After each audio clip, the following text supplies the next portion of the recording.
Memasuki inti dari acara ini, mari kita dengarkan kata sambutan dari Ketua Tim Kukerta Balik Kampung Universitas Riau yang akan disampaikan oleh Muhammad Irfan. Kepadanya dipersilakan.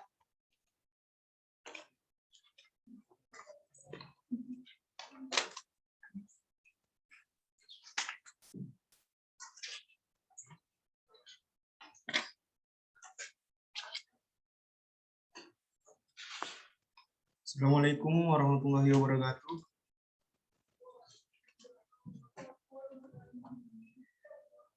Puji syukur kehadirat Allah Subhanahu wa taala di mana kita pada hari ini dapat menghadiri pada kegiatan sosialisasi pengaruh utamaan gender dengan tema gender dalam dunia pendidikan.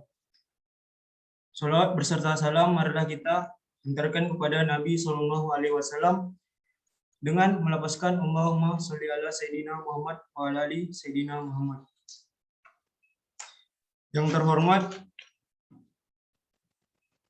Ibu Kyushu Marina SE MM PUB sebagai Kepala Seksi Pengaruh Utamaan Gender dan Pemberdayaan Perempuan. Dinas Pengendalian Penduduk, Keluarga Berencana, Pemberdayaan Perempuan dan Perlindungan Anak Kabupaten Karimun. Juga Bapak Khairul Saleh sebagai Kepala Sekolah SDN 004 Tebing dan guru SD 004 Tebing, orang tua murid SD 004 Tebing, serta rekan-rekan mahasiswa yang sudah hadir pada Zoom kali ini.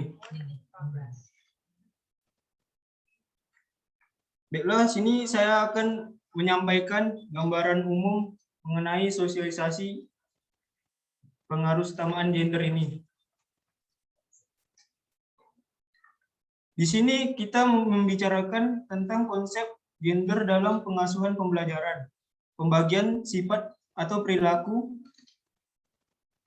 dan peran tugas antara lelaki dan perempuan yang sudah dipahami masyarakat. Pemahaman konsep tersebut sangatlah penting dalam pengasuhan dan menghindarkan dari pemahaman yang keliru antara masalah perempuan yang muncul. Di samping itu juga memahami konsep-konsep gender ke dalam konteks Indonesia. Lalu, tujuan atau target yang sudah kami rancangkan dari tim Kukerta sebelumnya yaitu mewujudkan kesempatan pendidikan yang lebih merata pada pendidikan sekolah dasar dengan memperhatikan kesetaraan gender pada anak didik. Yang kedua, mengetahui pentingnya pengaruh utamaan kesetaraan gender pada tingkat pendidikan sekolah dasar. Yang ketiga, memperkecil ketimpangan gender untuk mewujudkan kesetaraan gender dalam dunia pendidikan. Dan kami berharap dengan dilaksanakannya sosialisasi pengaruh utamaan gender dengan tema gender dalam dunia pendidikan ini, yang sebelumnya tujuan dan targetnya itu sudah kami rancang tersebut dapat dilaksanakan nantinya atau diaplikasikan nantinya. Akhir kata, dari saya, perwakilan dari tim Kukerta Balik Kampung Universitas Riau 2021, meminta maaf atas kurang dan salahnya nantinya pada berjalannya sosialisasi nanti. Terlebih dan terkurang saya mohon maaf. Wabillahi taufiq wal hidayah. Wassalamualaikum warahmatullahi wabarakatuh.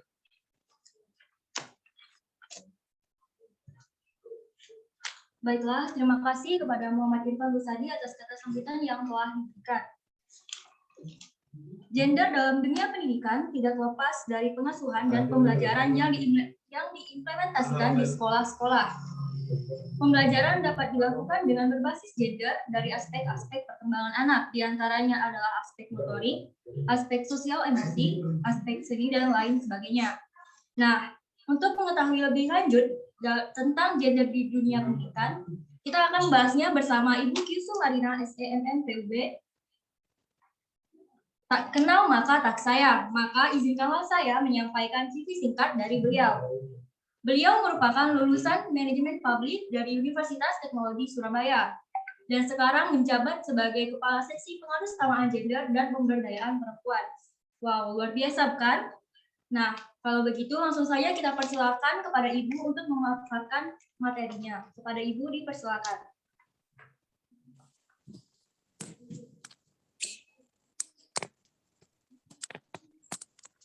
Baik, terima kasih. Assalamualaikum warahmatullahi wabarakatuh. Bisa didengar suara saya, Mbak? Bisa. Halo? Bisa, Saya? Bu. Oke. Oke. Baik, kita mulai ya. Perlu lebih jauh lagi memperkenalkan diri atau cukup lihat visi saya aja ya? Nanti kalau ada pertanyaan silahkan. Cuman sekilas seperti tadi yang dijelaskan oleh host bahwa sementara saya dipercaya untuk duduk sebagai Kepala Seksi Pengarusutamaan Gender dan Pemberdayaan Perempuan. Artinya ada 2 bidang di sini yang saya dipercayakan kepada saya untuk beberapa hal kami sosialisasi dan kami tindak lanjuti. Bapak Ibu, adik-adik yang saya sayangi, pada momen ini saya membawa staf saya, Ibu Dini, untuk membantu saya dan sekaligus beliau ini sebenarnya yang membuat slide-slide saya, membantu saya dalam setiap kegiatan saya. Baik, untuk tidak memperpanjang waktu, mungkin ada di antara kita yang masih kurang familiar ya dengan bahasa gender. Nah, di sini kalau gender itu secara umum lebih banyak diartikan sebagai perempuan ya, padahal itu adalah hal yang salah sekali. Nah, gender itu adalah perbedaan antara laki-laki dan perempuan menurut perannya, yang dalam implementasinya mengikuti perbedaan zaman, mengikuti perkembangan zaman. Nah, contoh ya, secara garis besar, gender itu adalah perbedaan penanganan perempuan dan laki-laki. Nah, itu secara garis besarnya, perempuan dan laki-laki. Namun, di bawahnya ada lagi namanya gender plus. Nah, apa yang dimaksud dengan gender plus itu? Gender plus itu adalah turunan dari gender itu tadi. Nah, kalau gender itu adalah laki-laki dan perempuan, maka gender plus itu ada 5, yaitu laki-laki, perempuan, difabel. Nah, difabel ini termasuk ada laki-laki dan perempuan ya, anak dan lansia. Mengapa kita perlu mempelajari gender plus ini? Karena di lingkungan kita, penanganan dan fasilitas perempuan laki-laki yang punya usia anak, lansia, dan punya keterbatasan difabel itu berbeda. Nah, contoh jalan yang tidak rata itu masih bisa dilewati oleh perempuan dan laki-laki dalam keadaan normal. Namun tidak untuk orang difabel, apalagi anak difabel. Nah, sebenarnya kalau untuk Kabupaten Karimun sendiri sih sudah banyak fasilitas yang responsif gender. Tapi ada beberapa tempat yang tidak bisa kita pungkiri, seperti pelosok-pelosok, seperti daerah-daerah yang tidak terjangkau oleh pembangunan, masih tidak layak untuk dilewati. Kadang-kadang cenderung ada beberapa jalan yang tidak mempunyai bahu jalan dan selokannya yang cenderung terlalu lebar. Nah, kita lihat beberapa kasus anak yang kadang-kadang masuk ke dalam selokan yang terlalu lebar, kemudian kemudian masuk sampai terseret arus, sampailah ke pintu air ya. Beberapa kali saat banjir itu sering terjadi di Kabupaten Karik.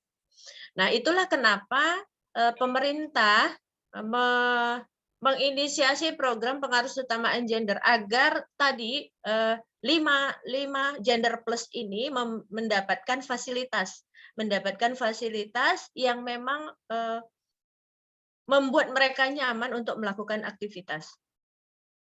Nah, contoh seperti adik-adik mahasiswa tahu di kantor bupati itu, jika pimpinan sedang berada di atas, itu kaum difabel itu nggak bisa naik ke atas. Kenapa? Karena jalur jalannya itu tidak bisa untuk mereka lalui. Nah, yang mereka bisa lalui itu apa? Pertama, dengan lift. Kedua, dengan tangga yang seperti yang di rumah sakit ya.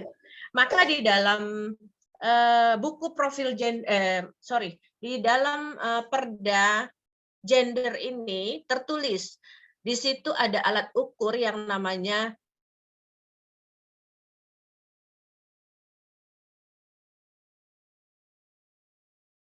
membuat sebuah perencanaan melalui GAP-GBS, maka insya Allah semua kerja yang kita laksanakan itu akan responsif gender. Contohnya ketika adik-adik, Nak Irfan ya, atau hostnya, Ibu mau tanya, untuk peserta kita ini khusus perempuan atau ada laki-lakinya?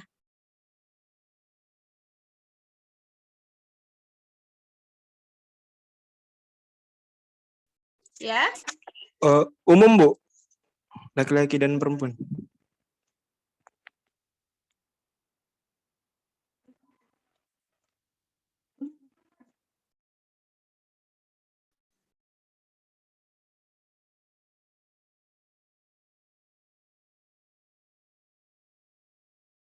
Halo?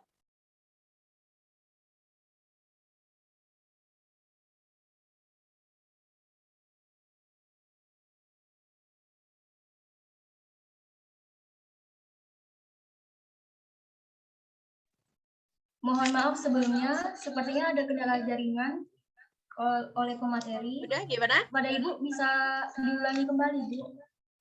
Oke.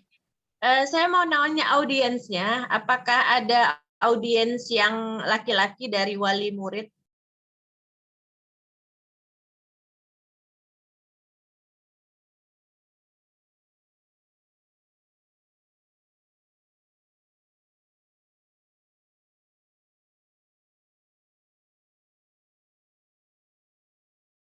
Halo?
Halo?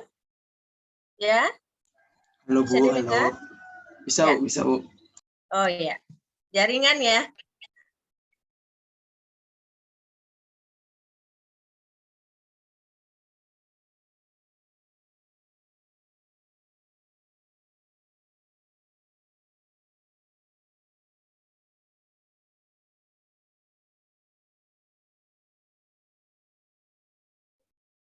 Udah bisa saya lanjutkan ya? Bisa, Bu. Bisa, Bu.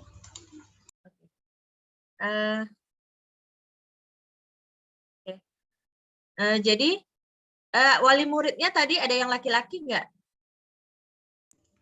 Ada Bu, ada Bu. Ada ya. Jadi begini, gender itu sendiri, meskipun kegiatannya, misalnya lah pemberdayaan perempuan misalnya seperti itu, tapi tetap saja undangan yang diundang, audiens yang diundang itu mengarah pada laki-laki dan perempuan. Karena mengapa? Karena memang gender ini memang untuk semua. Jadi pemahamannya bukan hanya untuk perempuan, juga untuk laki-laki. Baik, kita lanjutkan.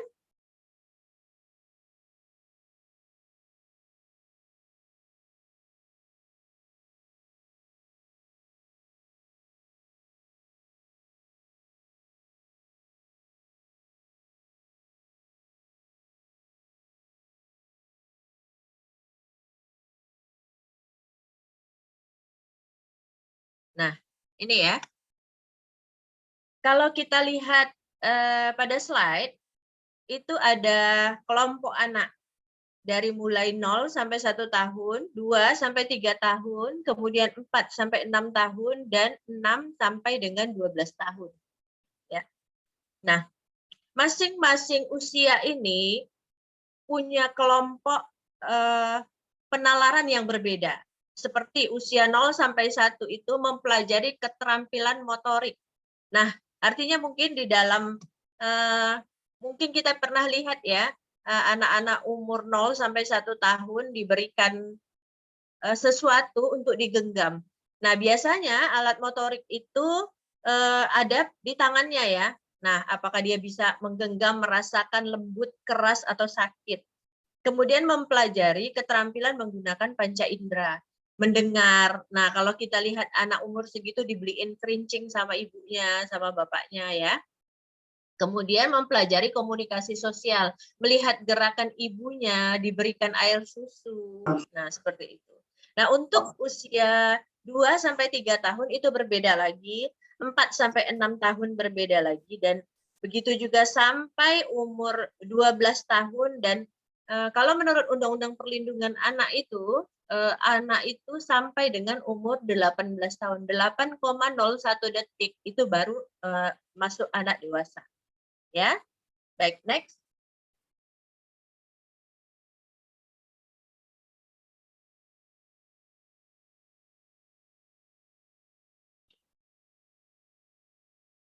Nah, ini juga bisa dibaca ya. Perkembangan anak pada usia sekolah itu biasanya yang paling memahami itu guru dan orang tuanya. Ya, anak itu adalah pencontoh terbaik. Jadi apapun yang dilaksanakan oleh orang tuanya biasa, seperti kadang kita lihat ya di YouTube itu orang tua merokok. Nah, merokok kadang-kadang dia jumpa lidi, jumpa apa gitu ya, langsung diambil, kemudian ditirukan ke gerakan orang tuanya. Jadi untuk bapak-bapak atau ibu yang merokok, kalau tidak ingin gerakannya itu ditiru anak, mohon untuk tidak merokok di depan anak-anak. Kemudian mulai melakukan interaksi sosial, mulai berkembangnya sikap peduli terhadap diri sendiri. Kadang kita lihat anak-anak mulai dia berkaca, dia mulai ngambil sisir, mulai bedakan walaupun bedaknya itu nanti yang tebal banget ya. Oke. Kemudian mulai sadar peranan sosialnya dan segala macam, belajar menguasai, membaca, menulis. Kadang-kadang mereka sendiri tidak tahu, tidak bisa, karena mereka juga belum belajar membaca ya. Jadi kadang-kadang tapi mereka ambil buku, mereka pura-pura dengan menyuarakan seperti orang membaca seolah-olah. Nah, sebenarnya itu juga sudah contoh bahwa mereka itu punya keinginan untuk belajar, untuk meniru perilaku orang dewasa. Kemudian mengenal konsep kehidupan seperti perbandingan. Nah, contohnya misalnya kakaknya diberi kue sama ibunya 5. Nah, dia diberi cuman 1 misalnya gitu. Nah, dia sudah mulai membanding-bandingkan ya. Nah, menghitung, terus melihat ketertarikan akan warna. Misalnya ada kue yang warna kuning karena kuning gorengan, sama mungkin lapis yang berwarna-warni. Nah, anak-anak mungkin cenderung lebih memilih yang berwarna ya mungkin ya. Kemudian berkembangnya moral dan nilai-nilai perilaku. Nah, bagaimana? Kadang-kadang ini tergantung juga bagaimana Bapak Ibu memberikan pemahaman tentang sopan santun di rumah, bagaimana ketika ketemu orang, bersalaman, nah ya, menundukkan kepala, atau berkomunikasi, memulai komunikasi ya, kemudian menyadari eksistensinya dalam masyarakat. Ya ini mungkin agak dini kalau untuk anak-anak di bawah 5 tahun ya. Biasanya seperti ini udah anak-anak yang udah mulai bersekolah. Baik, next.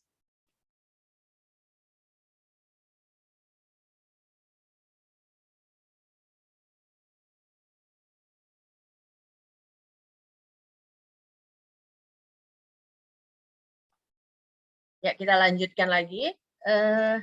Program pendidikan berbasis gender ini merupakan upaya dasar untuk membina orang tua. Nah, di sini kita garis bawahi ya Bapak Ibu, terutama para wali murid ya, agar dapat melakukan fungsinya sesuai dengan pembagian peran dan tanggung jawab yang sama, baik laki-laki maupun perempuan yang dibentuk dan dikembangkan oleh sosial budaya dan yang dibentuk oleh dan dikembangkan oleh sosial budaya dan sekelompok masyarakat sehingga dapat menerapkan perilaku gender dalam keluarga serta dapat berperan aktif dalam upaya kesejahteraan keluarga.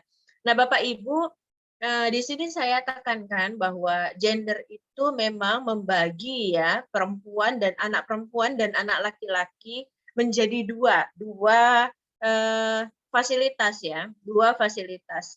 Tapi dalam hal ini bukan berarti Bapak Ibu bisa membedakan pola didiknya. Contohnya seperti ketika anak perempuan itu diajari untuk menyapu ya, mencuci piring. Nah, anak laki-laki juga wajib untuk diajari cara mencuci piring dan menyapu. Nah, disitulah pembagian peran.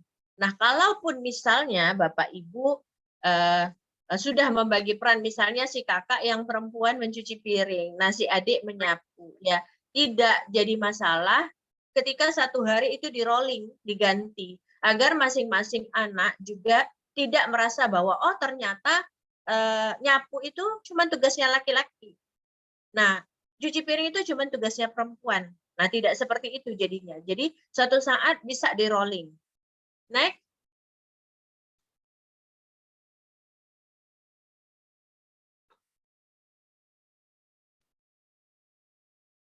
Nah,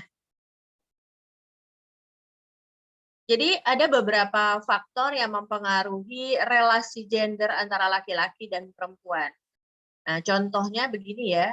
Pertama, sosialisasi dalam keluarga yang serba susah. Bapak, Ibu, adik-adik para mahasiswa yang saya sayangi, pernah nggak kadang-kadang kita mendengar orang tua memaksakan pendapat, ya?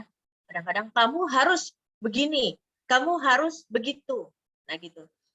Kenapa saya bilang itu merupakan suatu bentuk sosialisasi yang serba susah? Karena anak tidak bisa berinteraksi. Feedback dari anak itu tidak ada. Semua diatur oleh orang tua. Sampai pada tingkat usia yang anak harus sudah memutuskan untuk dirinya sendiri juga harus diatur oleh orang tua. Jadi tidak berarti tidak boleh orang tua mengatur. Tapi harus ada feedback.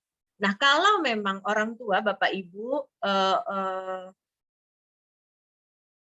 ada pendapat anak yang misalnya karena usia mereka itu mereka belum bisa mikir sejauh itu, tolong berikan pemahaman. Contohnya dulu ya Bapak Ibu ya, waktu saya kecil dulu ada mitos yang beredar bahwa jangan duduk di depan pintu. Nanti orang mau, kalau perempuan ya, nanti mau ngelamar pulang lagi atau gimana itu. Nah, kalau zaman dulu kita tidak dijelaskan mengapa ada mitos seperti itu. Nah, pokoknya masuk aja, pokoknya nggak boleh. Nah, pokoknya, ilmu pokoknya itu terlalu keras kalau menurut kami zaman dulu ya. Nah, harusnya Bapak Ibu menjelaskan kenapa tidak boleh di depan pintu. Inti masalahnya itu kalau di depan pintu itu mempersulit orang untuk keluar masuk sebenarnya. Nah, sama juga seperti kenapa anak perempuan itu tidak boleh keluar malam, apalagi kalau sudah lewat maghrib, hari sudah gelap ya, sudah mulai gelap ya. Kenapa? Tanpa pengawalan orang yang muhrim atau yang memang benar-benar bisa melindungi dia. Nah, sebagian orang tua tidak menjelaskan, sebagian orang tua hanya bilang pokoknya nggak boleh, tahu nggak, anak perempuan baik-baik itu hanya duduk. Nah, begitu ya. Nah, sebenarnya Bapak Ibu harus menjelaskan mengapa. Nah, salah satu yang harus dijelaskan adalah resiko bagi perempuan ketika keluar di jam-jam rawan dalam keadaan gelap ya, mungkin ada penerangan di jalan tapi kan tidak seperti siang ya. Nah, seperti itu.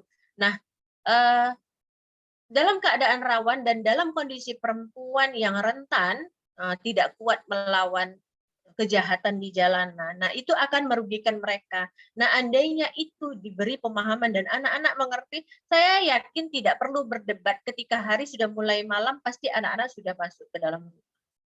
Baik, yang kedua, fungsi penentuan status. Nah, ini tadi, anak perempuan dan anak laki-laki ya Bapak Ibu ya. Nah,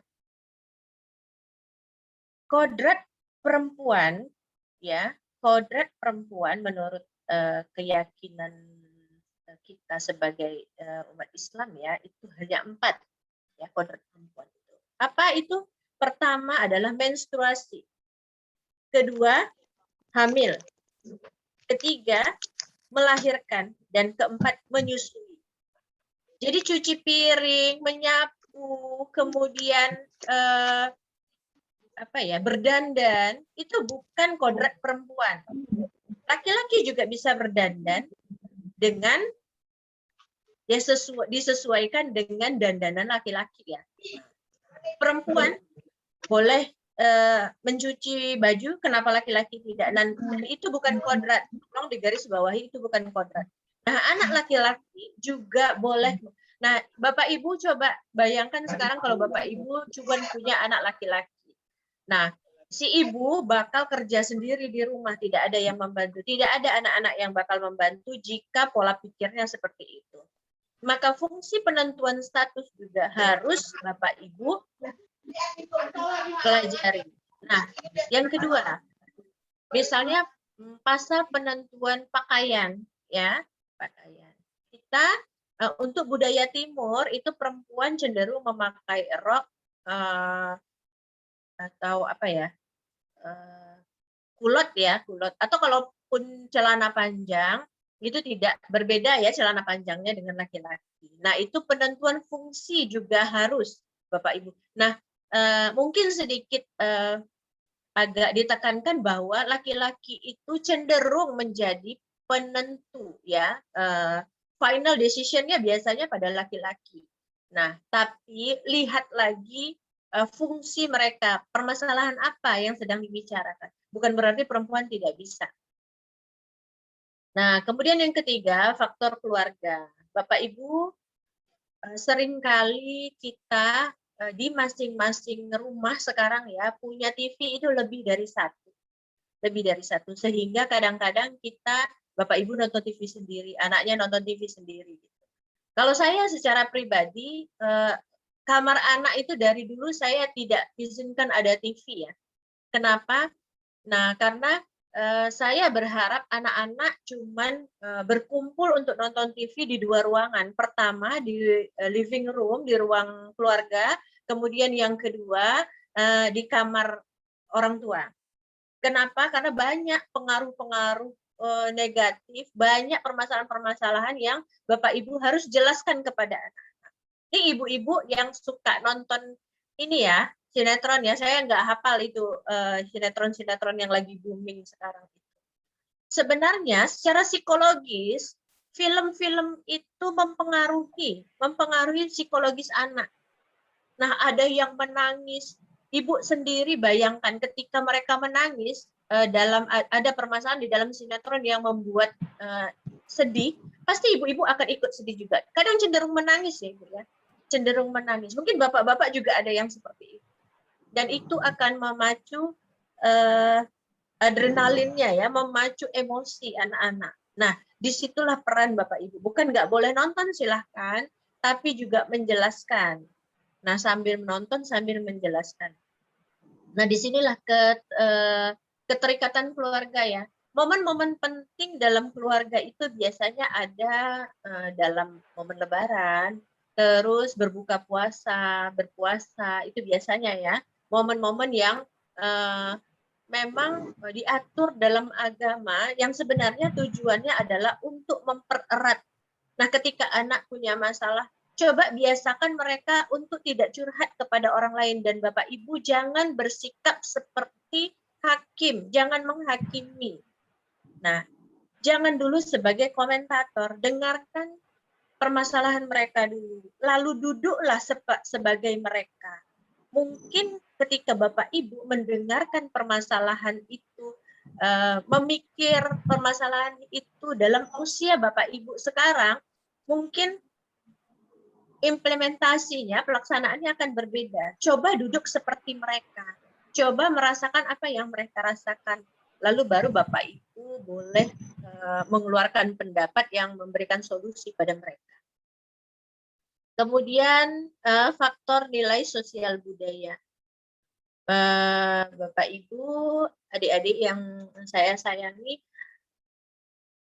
nilai sosial budaya ini sangat ini ya. Jadi mengapa saya bilang orang yang hidup di kota besar itu lebih bisa leluasa sebenarnya mengimplementasikan dirinya daripada kita yang hidup di desa dan kampung ini ya. Contohnya saya sering bikin di sosmed saya itu, hidup di kampung itu sebenarnya lebih tragis ya daripada hidup di kota. Kenapa?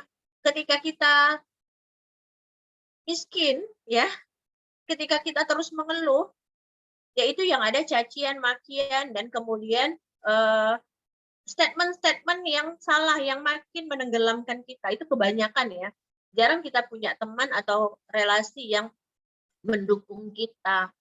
Syukur-syukur kalau mensupport dengan apa yang kita butuhkan. Misalnya kita banyak hutang, dia mau bantu bayar hutang, syukur-syukur ya. Nah, kalau memang tidak ya paling tidak memberi motivasi gitu. Nah, kedua, ketika kita punya kelebihan, kaya, apa-apa, apalagi sekarang zaman sosmed ya, beli apa-apa posting, beli apa-apa posting. Nah, itu bisa dikategorikan dalam tanda kutip itu, oh itu kenapa? Ngepet ya.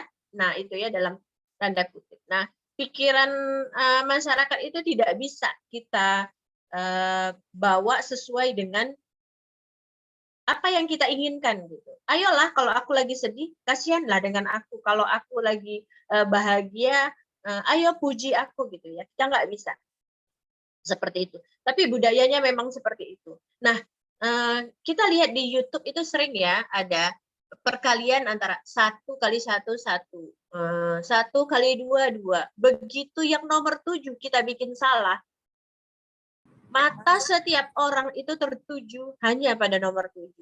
Nah, begitulah budaya kita bahwa kesalahan itu akan lebih dominan di dalam otak setiap orang daripada kebenaran. Nah, tanamkan pada anak-anak bahwa mereka tidak hidup hanya untuk menyenangkan orang lain. Lakukan yang terbaik dan rival itu bukan pada orang lain, rival itu adalah diri kita yang sekarang dan diri kita yang dulu. Nah, ini untuk orang-orang tua, mohon dimengerti permasalahan anak, baru kemudian menjadi partner ya, sehingga anak tidak curhat pada orang yang salah. Kemudian faktor persepsi. Nah, antara laki-laki dan perempuan, persepsinya kalau laki-laki itu ya, coba adik-adik semua membayangkan bahwa kalau kita menyebutkan laki-laki pasti itu yang berotot, ya, yang kuat, yang apalagi ya. Tapi coba adik-adik geser ke sini sedikit bahwa tidak sedikit loh ibu-ibu yang bisa angkat galon sendiri, ya. Ibu-ibu yang harusnya menjadi tulang rusuk sekarang harus menjadi tulang punggung. Berapa banyak bapak yang penghasilannya tidak cukup, yang harus dibantu oleh ibu-ibu, ya. Nah, tapi memang perempuan itu dari penelitian, perempuan itu lebih banyak cabang pikirannya ya. Artinya dia masih bisa melakukan, misalnya dalam keadaan dia menyusui, masih bisa dia masak, masih bisa dia mikir untuk masaknya besok. Tapi kalau laki-laki biasanya cenderung fokus pada satu atau dua ya, paling-paling paling banyaknya cabang pikiran. Nah, itu hal-hal yang secara psikologis itu mungkin mempengaruhi kehidupan. Tapi untuk hak fasilitas perempuan dan laki-laki didorong untuk sama. Kenapa sampai timbul keadilan gender, kesetaraan gender ini? Jadi pada zaman dahulu itu perempuan itu tidak mendapat tempat, ya, tidak mendapat tempat. Jadi pada zaman Rasulullah itu kenapa sampai ada yang menikahi janda-janda perang itu ya sampai 4, 5 atau 12 ya zaman itu ya. Kenapa? Karena resiko zaman dulu itu untuk menjadi janda itu rentan menjadi perempuan yang dilecehkan. Dan zaman dulu pemerkosaan itu pelecehan tidak ada hukumnya. Jadi mereka memang betul-betul rentan ya waktu itu. Makanya ketika mereka bersuami, status sosialnya naik. Makanya itulah poligami itu turunnya ya kan dari daerah Arab ya, karena memang Arab itu daerah yang awalnya keras. Nah, kenapa perempuan sekarang ini memilih untuk tidak mencontoh yang seperti itu? Karena keadilan gender sudah mulai. Artinya ketika perempuan, kita tidak menidakkan poligami ya. Di dalam agama laki-laki boleh sampai 4 ya. Tapi perempuan juga boleh memilih mau diempatkan, mau ditigakan 2 atau tetap menjadi the one and only. Dengan syarat perempuan harus mampu menghidupi dan melindungi dirinya sendiri. Nah, itu kenapa saya mengarahkan adik-adik mahasiswa, terutama yang perempuan, ayolah kita tetap harus bekerja, berkreasi. Sehingga ketika terjadi sesuatu hal yang membuat kita harus memilih, kita punya pilihan. Poligami kalau dijalankan dengan sebenar-benarnya, sewajar-wajarnya, itu merupakan ladang ibadah ya, ladang pahala. Namun ketika itu dijalankan dengan tidak adil, perempuan boleh memilih. Nah, syaratnya apa tadi? Syaratnya itu kalian harus mampu juga untuk berdiri sendiri. Mungkin saya bercerita sedikit ya. Mayoritas perceraian yang anaknya dipelihara oleh ibu biasanya kebanyakan ya, lebih dari 60% itu tidak lagi dinafkahi oleh ayahnya. Nah, waktu saya di perlindungan anak itu banyak kasus-kasus seperti itu dilaporkan. Dan untuk melaporkan kembali, kadang-kadang ibu ini butuh waktu ya, butuh tenaga. Ya sudahlah, biar saya saja yang cari makan gitu. Nah, konsekuensinya ketika ibu bekerja atau punya usaha atau punya penghasilan bisa, tapi kalau tidak, artinya korbannya adalah anak-anak. Nah, untuk adik-adik yang memang ini saya memotivasi untuk perempuan, ayolah tetap berkarya sehingga punya penghasilan, sehingga apapun yang kalian lakukan itu kalian punya pilihan. Baik, next.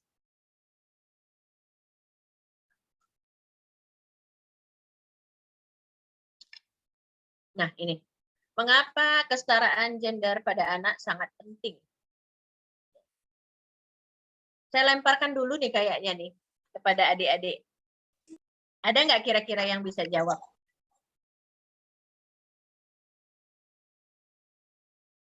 Coba. Mahasiswa kan biasanya aktif ya. Ayo. Saya mau dengar pendapatnya. Kenapa? Sebelum saya buka slide berikutnya.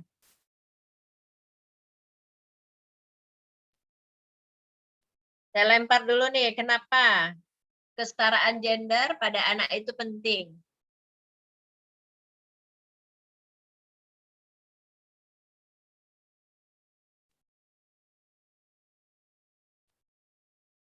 Mas Irfannya mana nih, Mas Irfan?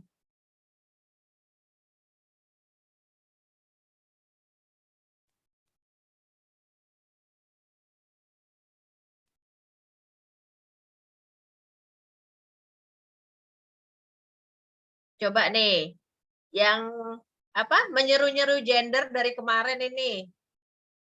Coba Ibu mau dengar pendapatnya.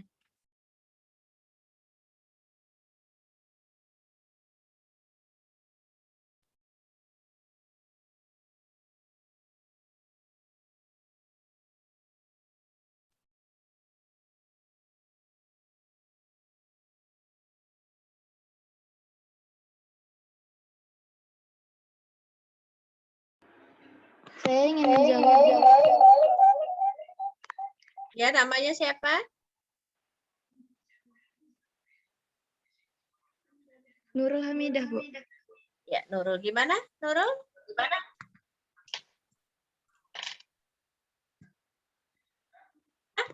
Nurul?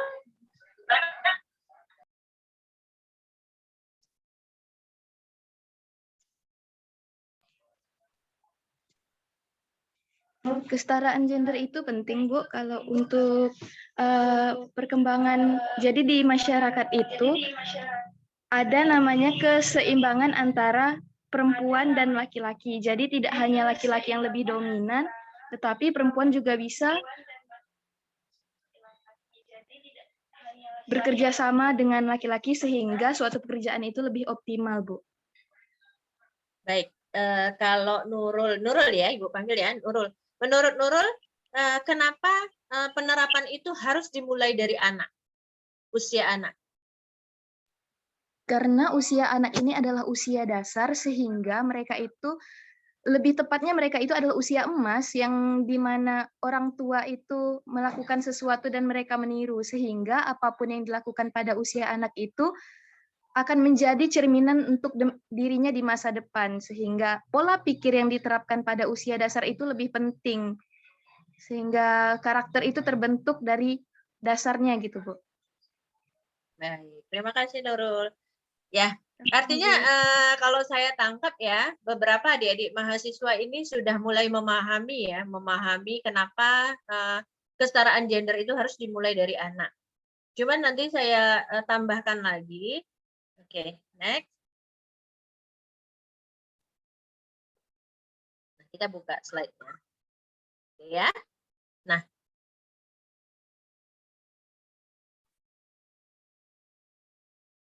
Nah, ini dia. Ini lebih ini lagi ya, membangun relasi gender yang lebih harmonis melalui sumber daya keluarga yang berwawasan gender.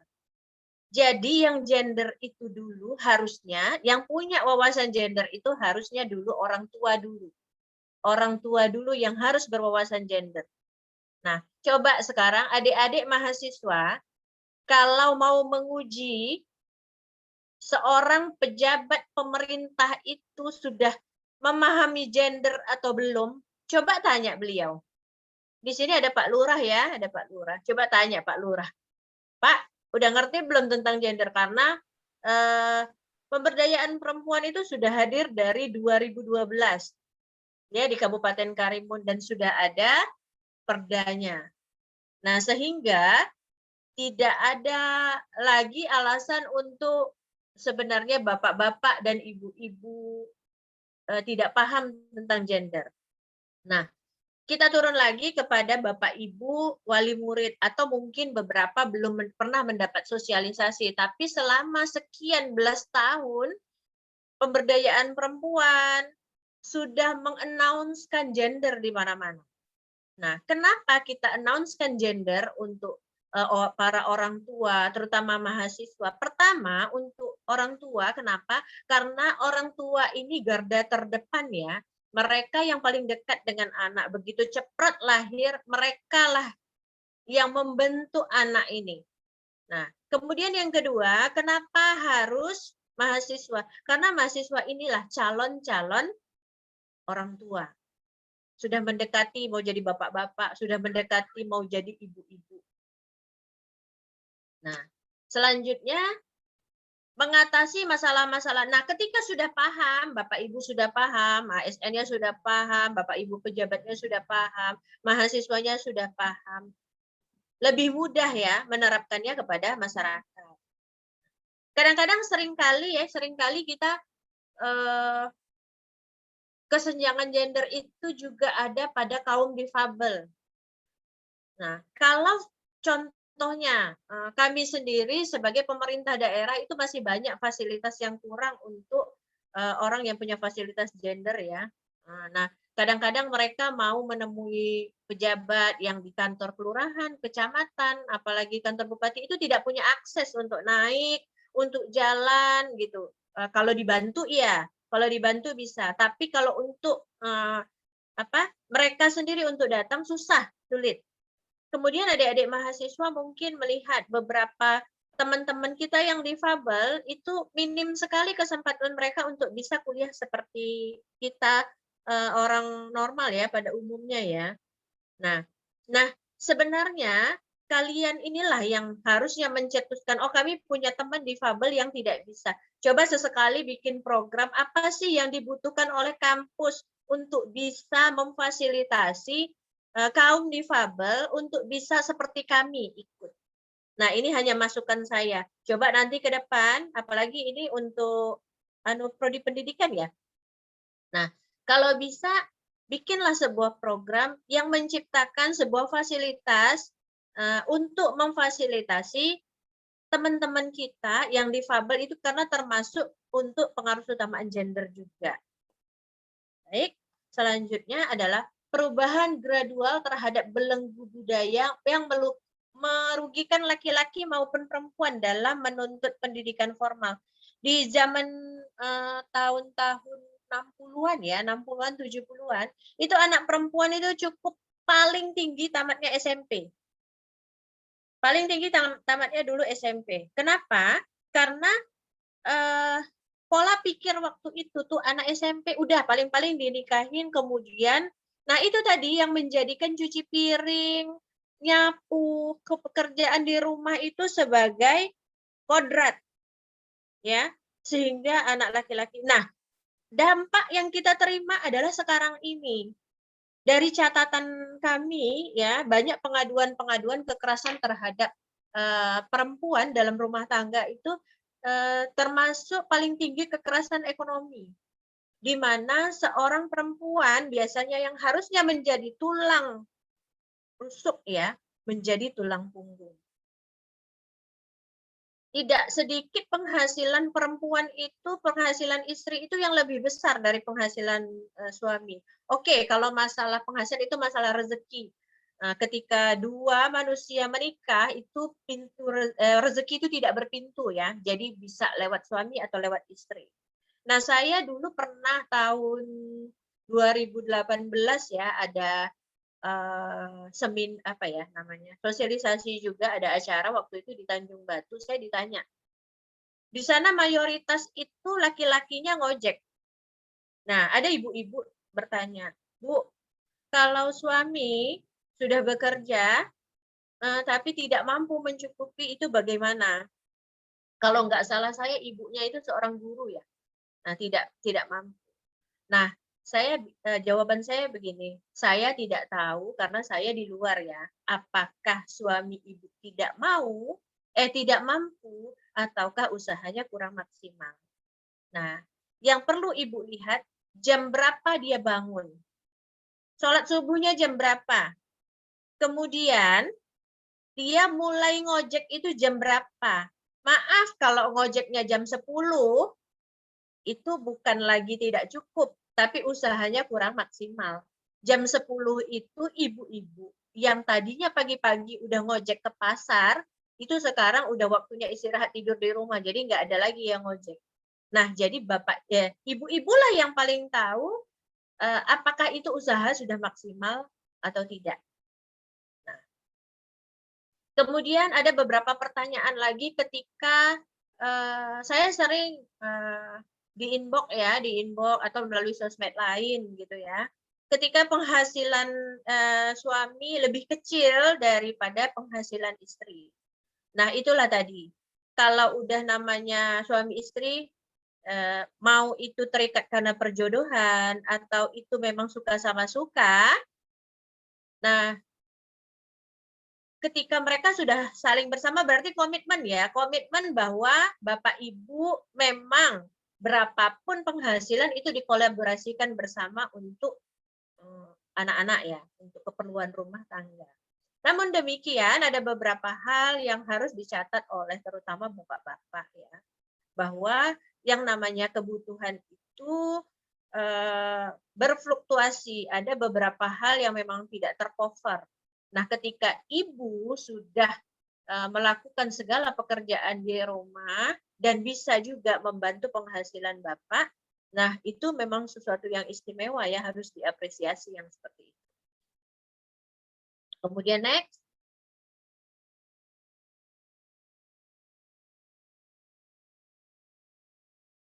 Nah, tadi udah beberapa kali saya jelaskan tentang ekonomi keluarga ya. Nilai anak itu terkait dengan cara orang tua memperlakukan anak-anaknya, baik dari sisi psikologis, ekonomi, maupun sosial. Nah, keadilan gender itu bukan hanya ada di pemerintahan, tapi juga ada di lingkungan terdekat, yaitu lingkungan keluarga. Kemudian kedua, pembagian tugas pengasuhan ini juga sudah saya jelaskan tadi di depan ya, bagaimana Bapak Ibu membagi pekerjaan. Nah, sekali lagi saya tegaskan, yang namanya kodrat perempuan itu hanya menstruasi, hamil, melahirkan, dan menyusui. Nah, sekarang saya tanya Bapak-bapak, ya, yang wali murid, para petugas, kemudian adik-adik yang laki-laki. Bisakah Bapak-bapak melahirkan? Bisakah menyusui? Atau mengalami menstruasi? Nah, itulah yang namanya kodrat. Tapi bisakah bapak-bapak, adik-adik yang laki-laki mencuci piring? Nah, kalau bisa, artinya itu bukan kodrat. Baik, selamat bergabung. Siapa ini? Pak Kurniadi ya? Silakan. Oke. Perlakuan teknis pengasuhan yaitu berkaitan dengan cara orang tua membagi tugas rumah tangga. Ini lagi ya masuk sebenarnya poin 2 sama poin 3 hampir mirip. Bagaimana kebijakan orang tua untuk membagi pekerjaan rumah kepada anak. Kemudian dari sisi ekonomi juga. Saya sebagai orang tua ya pernah punya pengalaman itu baju anak laki-laki lebih mahal daripada anak perempuan. Baju anak perempuan itu biasanya harga 100.000 bisa dapat 3 lembar itu yang serba 35.000 ya. Nah, kalau anak laki-laki biasanya itu lebih mahal. Nah, jadi keadilan itu bukan berarti sama banyak. Nah, untuk anak laki-laki kalau merasa kenapa sih saya cuma dapat 1 gitu. Ya coba dilihat dari value-nya ya, dari harganya, dari berapa angka yang dikeluarkan. Maka pemahaman ini juga harus orang tua berikan kepada anak. Jadi tidak mesti anak laki-laki 3, perempuan 3. Jadi bukan dalam segi kuantitasnya, tapi pada kualitasnya juga. Pada kemampuan orang tua. Nah, kalau anak perempuan dapat 3, iya. Kenapa? Karena harganya lebih murah. Saya juga nggak tahu kenapa pasar seperti itu ya. Harga anak laki-laki tuh bajunya lebih mahal dari zaman saya dulu ya. Seperti itu. Baik, next.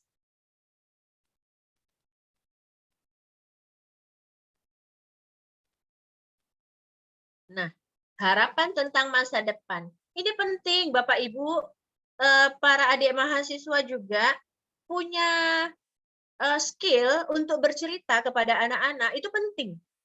Kenapa? Harapan ini biasanya ditimbulkan dari bagaimana kita menyampaikan, bercerita kepada anak. Bagaimana kita menjadi contoh sampai suatu hari anak bilang, aku ingin seperti mama, aku ingin seperti papa. Artinya mereka menganggap bapak, ibu adalah contoh mereka. Dan berikanlah contoh terbaik, berikanlah dongeng terbaik sebagai harapan untuk mereka. Juga dongeng itu juga harus disertai dengan kesempatan-kesempatan untuk mengembangkan diri. Ini kadang-kadang sorry ya Bapak Ibu yang ASN ya, atau Bapak Ibu yang mahasiswa yang Bapak Ibunya ASN, ini kadang-kadang gaji 13-14 itu yang tadinya pemerintah itu memplotkan untuk pakaian anak sekolah ya, uang anak sekolah gitu. Jadi untuk kadang-kadang untuk ya ini mau dapat gaji 13 yuk kita jalan-jalan ke ini. Ya kalau Bapak bawa anaknya itu masih mending ya. Kadang-kadang diplotkan untuk bayar hutang gitu. Udahlah ambil dulu nanti kan gaji 13 bisa dibayar gitu. Padahal itu plotnya untuk apa? Untuk anak sekolah gitu. Jadi dukungan perkembangan itu harus Bapak Ibu juga pikirkan. Nah, saya punya, tapi ini ya, saya punya kasus dulu di daerah Durai gitu. Jadi anak itu kelas, sorry Mbak Miranda ya, nanti kalau misalnya saya kelebihan waktu diingatkan ya. Udah jalan belum? Ya, oke. Jadi iya. ya kasus.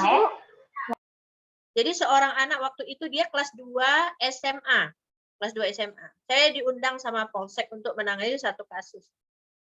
Kasus itu tahun 2015 atau 2016. Jadi si anak dari kelas 6 SD, itu disetubuhi oleh ayah kandungnya. Nah, ayah kandungnya itu bekerja di sebuah BUMN ya.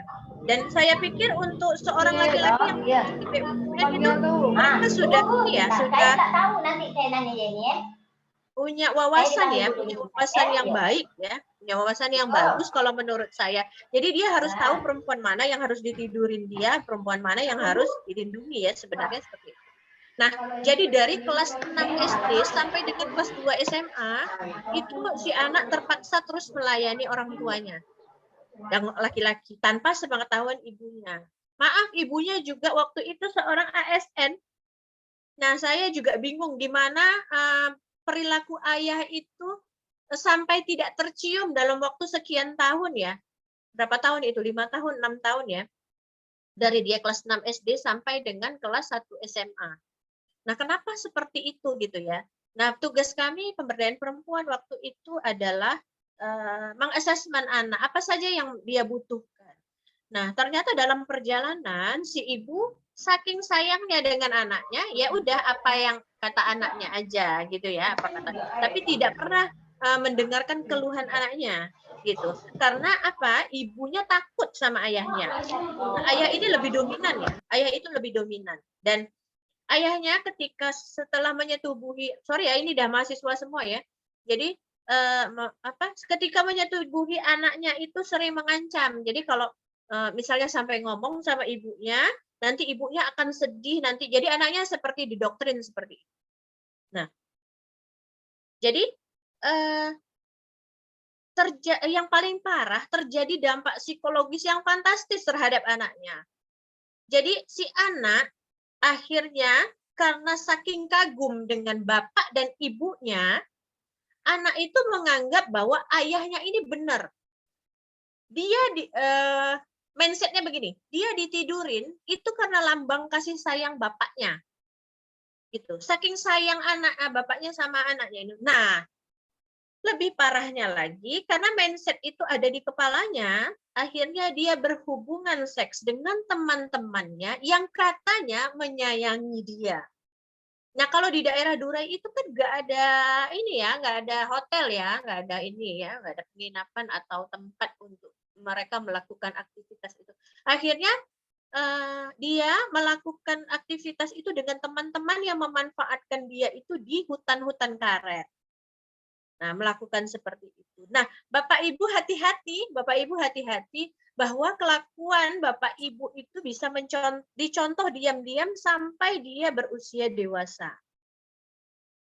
Nah, itu juga karena saya tidak bilang ibunya ini bukan orang yang terbelakang ya, karena ibunya juga waktu itu maaf seorang guru ya. Nah, Bapak Ibu, jadi kalau menurut saya sebenarnya kenapa ibu ini bisa menjelaskan kepada banyak anak murid tapi tidak bisa mendekati penjelasan itu kepada anak kandungnya gitu ya.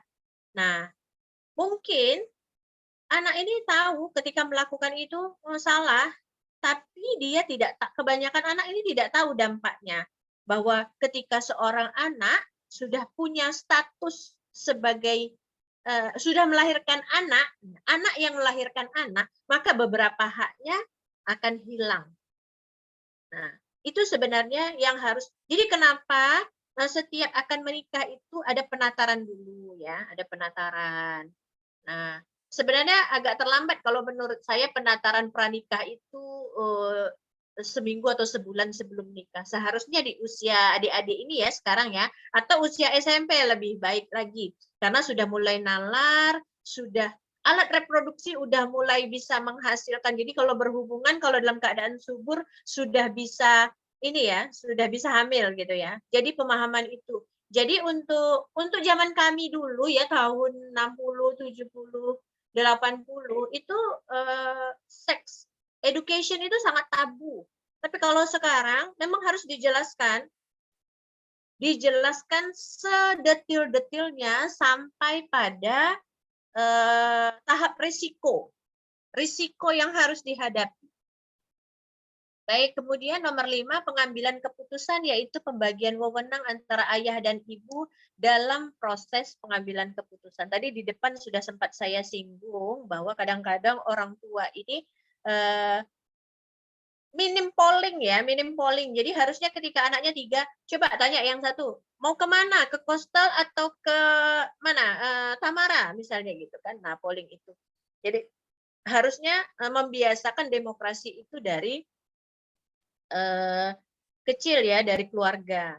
Misalnya kamu mau kuliah di mana? Nah, berikan pandangan-pandangan terhadap anak yang akan kuliah. Kalau di A kamu begini, kalau di B kamu begini.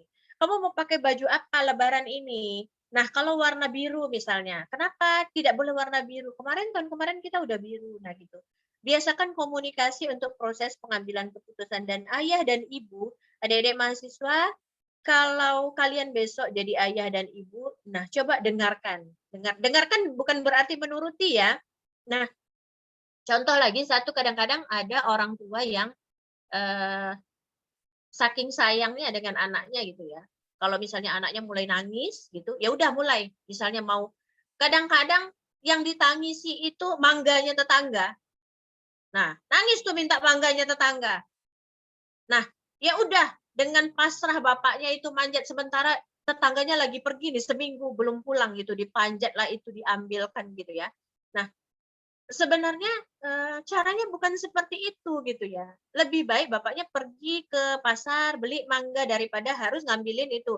Nah, tapi kalau cara saya biarkan aja anak itu nangis sampai dia diam, sampai dia capek. Kemudian ketika dia sudah tenang, kita berikan pemahaman bahwa ada benda-benda di sekeliling kita yang bukan milik kita, hanya boleh dilihat. Dan ketika kita ambil, maka ada proses hukum yang berlaku. Nah, anak itu harus, bukan menakut-nakuti, tapi itu memang dilema. Apa kita mau menangis ketika suatu hari anak kita yang SD itu menjarah? Saya pernah dapat kasus seperti itu, ada 10 anak itu di polsek menjarah rumah kosong. Nah, yang namanya anak-anak ya, dia nggak tahu barang yang berharga itu yang mana. Kalian tahu yang diambil dia apa? Isi kulkas. Ada susu, ada permen, gitu ya. Nah, kalau menurut saya itu kurangnya perhatian orang tua memberikan pemahaman. Itu nggak boleh, itu orang punya, gitu loh. Dan ketika kamu ambil, ini ada proses yang harus kamu jalani. Nah, itu loh. Jadi, nah, tidak harus dipukul. Biarkan saja kalau dia masih mau nangis, biarkan dia sampai puas menangis. Kemudian kasih pemahaman bahwa ada di dalam dunia ini, di dalam lingkungan kita ini yang boleh kita lihat, tapi nggak boleh kita miliki. Nah, kayak adik-adik ini udah tahu lah ya, tapi jangan baper ya. Nih, kayak jaga jodoh orang itu ya. Nah, yang seperti itu ya. Nah, terus yang bukan muhrim boleh dilihat, lihat dari jauh, nggak boleh dipegang, belum boleh kalau belum nikah ya, gitu ya. Nah, kira-kira seperti itu. Nah, itu pemahaman sebenarnya harusnya dari kecil. Tapi ada loh yang sampai mau bunuh diri kalau putus cinta ya.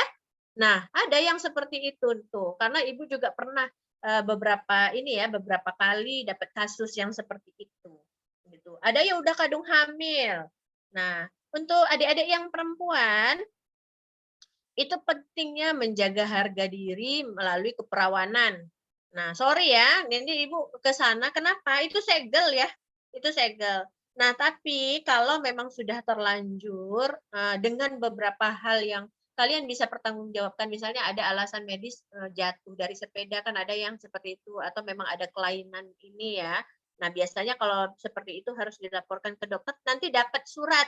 Nanti dapat surat kenapa sampai selaput darahnya pecah. Nah, nanti itu disetorkan sama suaminya. Jadi tidak ada lagi perdebatan tentang keperawanan setelah menikah.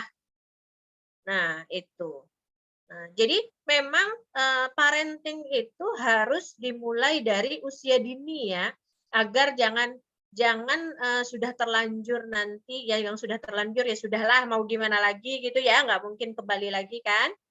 Nah, itu jadi memang harus kembali lagi pada proses pengambilan keputusan. Jadi ayah ibu harus cermat. Kemudian melihat jam-jam anak yang memang harusnya di rumah, apalagi anak perempuan. Tapi jangan sangka anak laki-laki. Saya punya kasus itu dulu di Meral, kasus sodomi anak laki-laki 5 orang. Nah, jadi sekarang sama ribetnya ya jaga anak perempuan sama anak laki-laki. Nah, jadi mungkin kalau anak laki-laki tidak mengalami yang namanya pecah perawan, yang namanya tidak virgin lagi gitu ya. Tapi traumanya itu akan terbawa. Kalian mungkin generasi ini ada yang mengenal yang namanya dulu tahun 89 tahun berapa ya 2000-an itu ada yang namanya Robert Gedek ya. Itu yang korban yang disodomi dia mencapai puluhan atau mungkin ratusan anak ya, anak jalanan. Nah, ketika di interogasi kenapa sampai dia itu seperti itu melakukan perbuatan seperti itu? Karena latar belakangnya dulu dia pernah disodomi. Nah, jadi anak-anak yang pernah disodomi itu secara psikologis memang harus dipulihkan sehingga tidak menjadi dendam dan dia melakukan lagi kepada anak-anak di bawahnya gitu. Jadi kalau adik-adik sekalian ya sosialisasi kalau memang ada di lingkungan kita yang menghadapi kekerasan ya segera berikan masukan untuk melaporkan. Kita di pemberdayaan perempuan ini punya P2TP2A, itu adanya di belakang kediaman Bupati. Itu ada P2TP, pusat pengaduan ya. Kemudian unit PPA Polres Karimun, terus unit PPA di masing-masing polsek. Kemudian boleh ke RT minta diantar. Nah, termasuk kekerasan dari pacar ini ya. Kalau yang udah pacaran, nah kadang-kadang pacar ini hubungan yang toksik itu ya.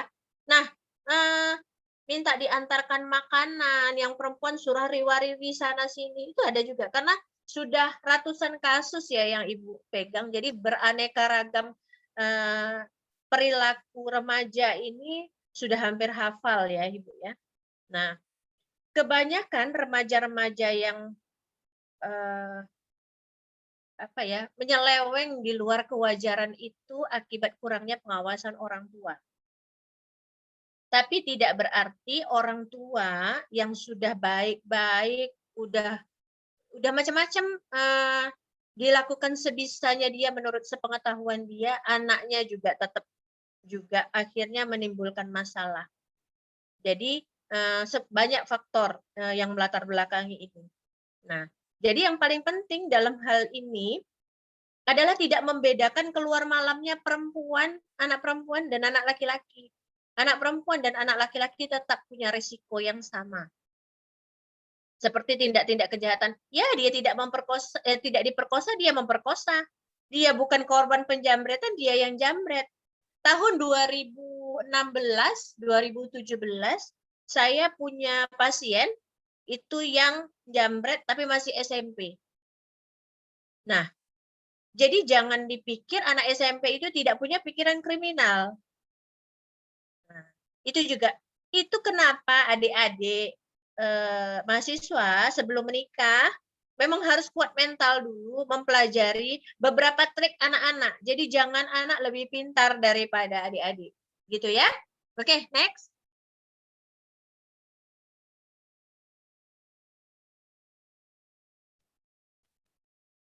Nah, ini juga minat baca. Kalau tulisan di bawahnya nanti silahkan dibaca ya. Itu slide-nya juga ada, silahkan di-share.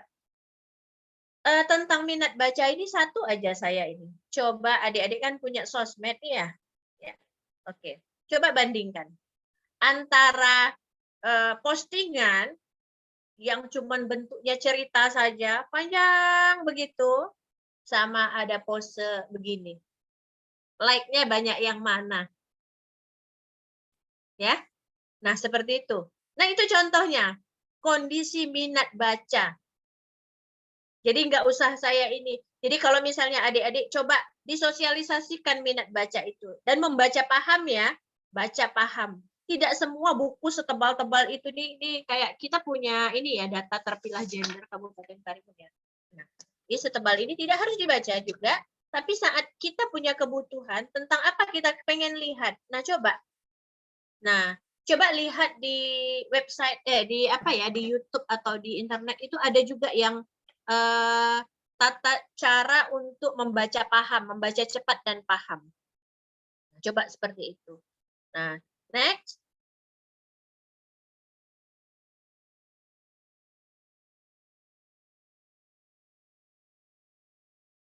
Nah, itu tadi yang saya ceritakan adalah permasalahan-permasalahannya. Permasalahan. Nah, ini hasilnya. Ini hasilnya dari kesenjangan ketidakadilan gender yang terjadi di Indonesia selama ini. At last, kita punya perempuan yang lebih rendah jumlahnya dari laki-laki menurut jenjang pendidikan. Nah, di SD sumber tahun 2000 ya, 2020 ini ya, kita cuma punya 47,83. Sementara perempuannya ada 52,17. Nah, dari total keseluruhan ini hanya di tingkat SMA yang jumlah perempuannya lebih banyak. Itu kenapa? Kenapa kesempatan itu lebih banyak diberikan kepada anak laki-laki? Atau keinginan perempuan sendiri yang tidak ada untuk sekolah? Atau dukungan dari keluarga yang kurang? Nah, itu. Nah, kayak kalau yang di pulau-pulau ya, yang kalau yang di sekolahnya itu tidak ada sekolah di pulaunya itu. Kadang-kadang kan harus pakai boat ya, pakai boat. Nah, kalau anak perempuan kadang-kadang kalau mamanya bilang, "Alah sudahlah daripada loncat-loncat sampan bagus dekat rumah biar abang aja yang sekolah." Gitu ya. Nah, ada yang seperti itu tuh. Nah, kalau yang sudah mendapatkan sosialisasi saya seperti ini, ada anak perempuan mau ngalah sama laki-laki sekolah, kalian pikir-pikir lagi ya. Nah, jadi kemarin saya pernah punya kasus, ini cerita kasus aja nih ya. Jadi punya kasus di pulau itu pernah ada satu orang anak yang membongkar box kacamata yang di pasar malam itu sering ya, ada box-box yang berapa 2 kali 1 meter itu ya. Jadi dibongkar. Kerugiannya mencapai 12 juta. Nah, ketika ini kadang-kadang APH ini aparat penegak hukum ya, dia taunya lurus-lurus aja ya, begitu ada pasal ini pasal pencurian udah mau masuk aja gitu. Padahal di Undang-Undang Perlindungan Anak itu harus diberi kesempatan dulu. Jadi Pak Kapolseknya waktu itu kalau nggak salah saya Pak Edi Sadono ya. Jadi Pak Edi waktu itu bilang, "Bu Marina ada lagi nggak kira-kira?" Saya bilang, "Saya minta kesempatan anak untuk bicara." Si yang punya gerobak ini ngeyel, pokoknya minta diganti 12 juta. Nah, akhirnya saya bilang dengan ininya, "Pak, beri kesempatan si anak bicara." Kemudian setelah saya tawar, ini saya yang bagian tawar, "Pak, jangan segitulah uangnya, Bapak sanggup berapa?" Jadi ada omnya si anak yang di Karimun ini bersedia mau bayar 7 juta, tapi itu pun dicicil katanya gitu. Oke, 7 juta. Bapak mau nggak mau ngeyel tetap 12. Udah. Jadi ketika saya bilang, "Pak, saya minta satu saja Pak Kapolsek, minta anaknya bisa bicara." Boleh kan bicara? Boleh. Nah, sekali anaknya bicara. Jadi diceritakanlah dia. bahwa dia dari tempatnya dia di pulau itu ke balai ini mau bekerja. Kenapa? Karena dia sebenarnya dia anak kedua, tapi dia disuruh ngalah sama ibunya. Biarlah abangnya yang sekolah, kamu nggak usah, gitu. Nah udah, jadi dia ke sini bongkar. Gitu. Nah dia bongkar itu juga dia diajak sama satu laki-laki dewasa. Nah diajak barang yang dicuri itu diambil semua sama yang dewasa ini. Dan tugas dia, kalian tahu apa? Cuman lihat-lihat gini, ada orang nggak, ada orang nggak. Gitu. Jadi ambil kan. Kalian mau tahu lagi mirisnya, anak ini cuman dikasih 1 bungkus nasi padang, itu pakai ikan. Setelah 3 hari dia tidak makan. Dia bercerita lah. Seperti itu dah. Sekarang saya bilang setelah anak selesai bercerita, coba bapak ini. Bapak yang korbannya tadi, kira-kira dengan permasalahan anak seperti ini, Bapak menuntut gimana, apa? Mau masih uang 7 juta? Ibu bilang, masih mau 12 juta. Akhirnya, tidak ada perdebatan sengit lagi, anak ini diambil oleh korban, kemudian disekolahkan oleh Bapak yang jadi korban tadi. Tidak dipungut sepeser pun lagi. Nah, itu fungsinya kita memberikan kesempatan anak untuk bicara. Jadi kesempatan sekolah ini kalau kalian punya kesempatan, kalian adik-adik mahasiswa luar biasa loh. Setiap pagi harusnya bersyukur bahwa ada ribuan anak yang tidak bisa bersekolah. Ada banyak perempuan-perempuan yang harus hitam-hitam hidungnya di dapur. Nah, kayak Mbak Miranda ini ya udah di depan laptop ya. Nah, udah cakep-cakep dari pagi, udah bisa bedakan. Mereka di sana bedakan juga, tapi pakai apa? Pakai asap dapur, ya. Baik, next.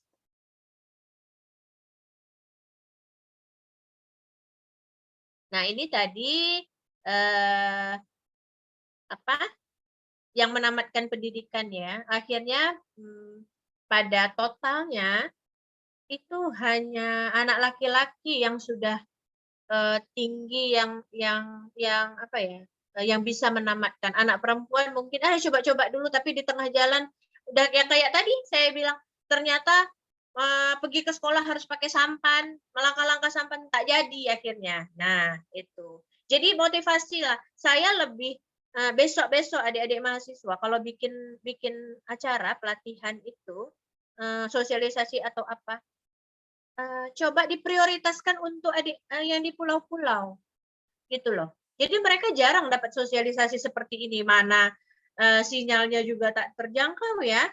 Nah, coba berikan pemahaman ini sama mereka, gitu. Mereka yang kurang dapat. Kalau kita di sini udah sering ya, yang penting kalau punya paket internet jangan cuma untuk chatting aja.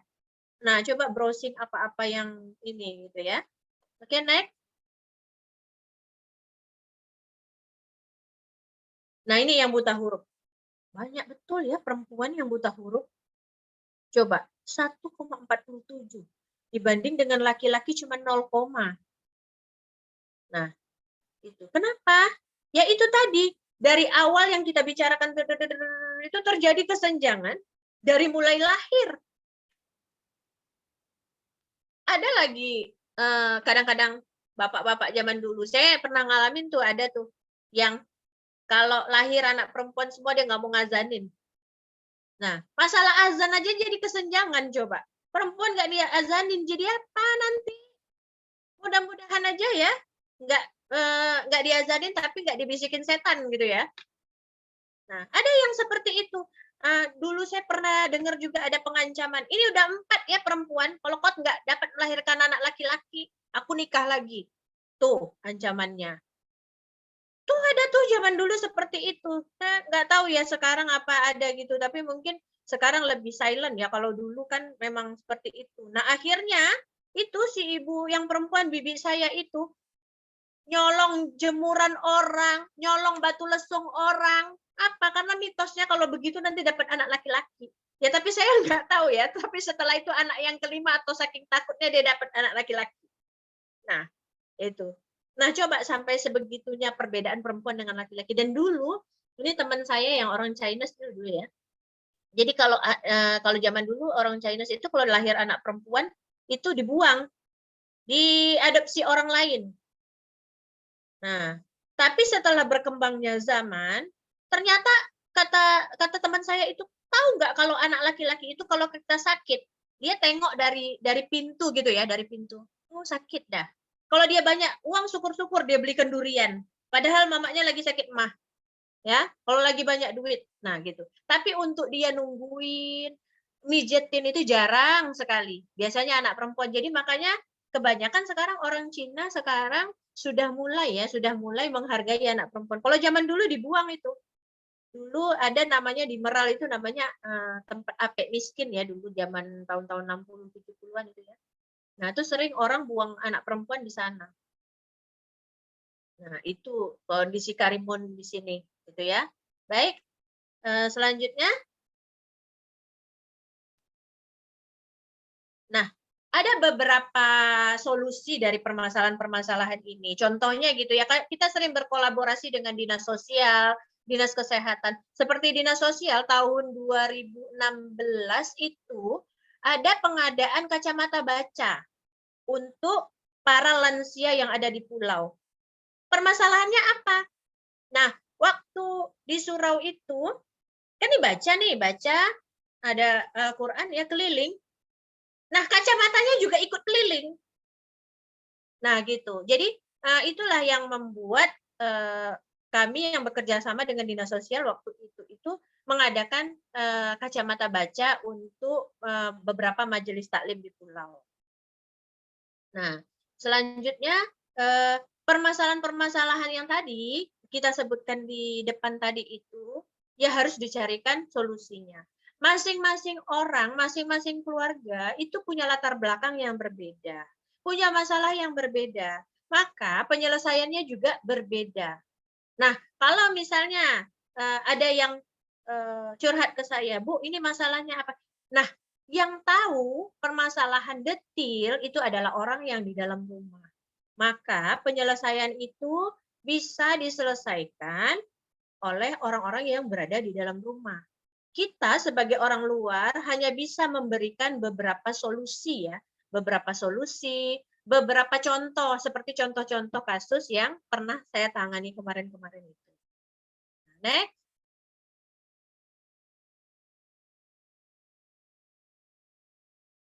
Nah, ini nih.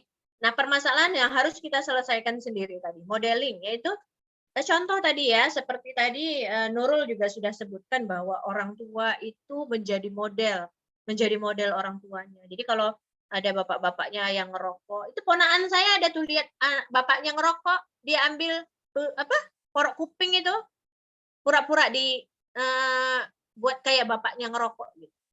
Nah, seperti itu. Jadi upayakan kalau misalnya mau melakukan hal yang Bapak Ibu tidak ingin anaknya lakukan, ya jangan dilakukan di hadapan anak-anak. Nah, anak usia 2 tahun itu sedapatnya pisahkan dari kamar tidur Bapak Ibunya. Sorry, ini udah pada dewasa ya.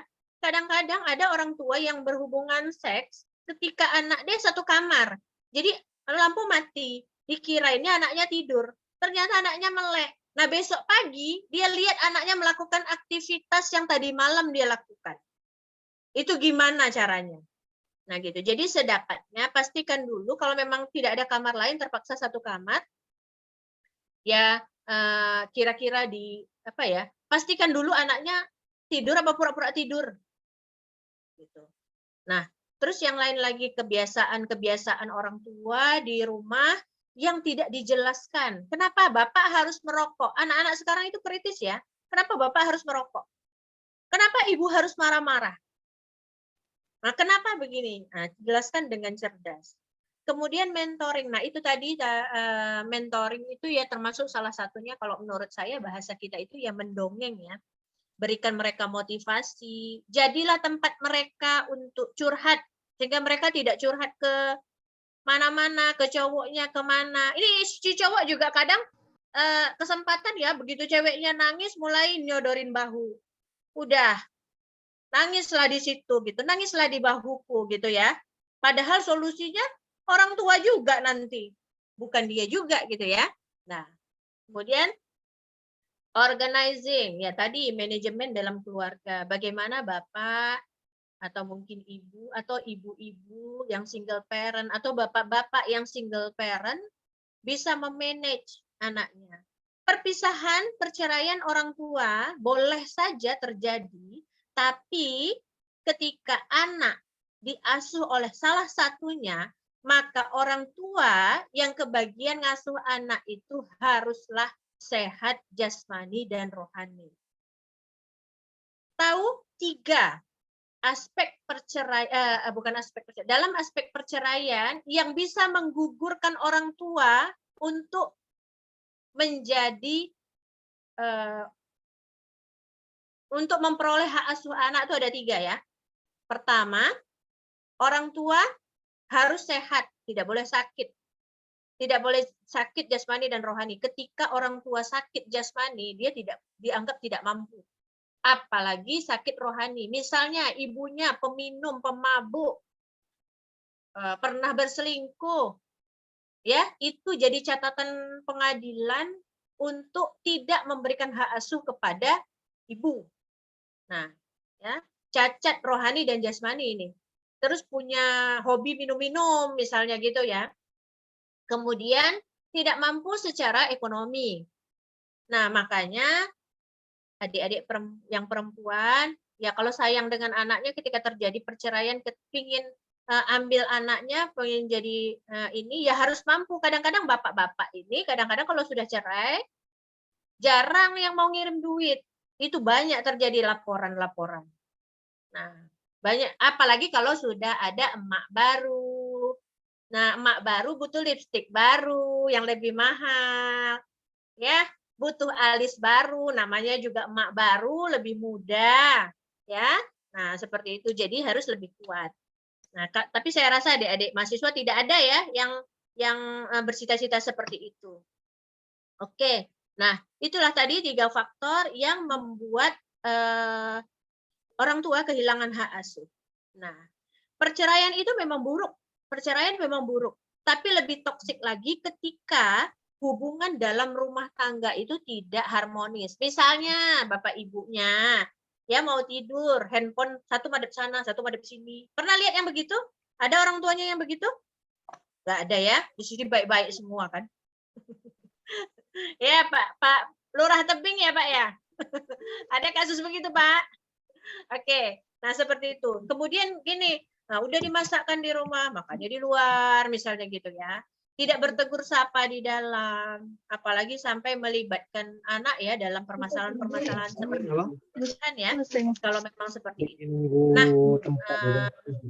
di dalam konteks perceraian di pengadilan juga ketika hubungan sudah tidak harmonis lagi, jadi ada pertimbangan-pertimbangan di sana. Tidak, kita melaporkan pengadilan tidak harus langsung cerai kok, gitu ya. Ada pertimbangan-pertimbangan untuk anak juga.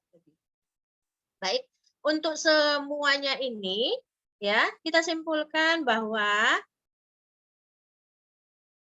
pemahaman tentang gender itu harus memang diterapkan dari mulai usia dini.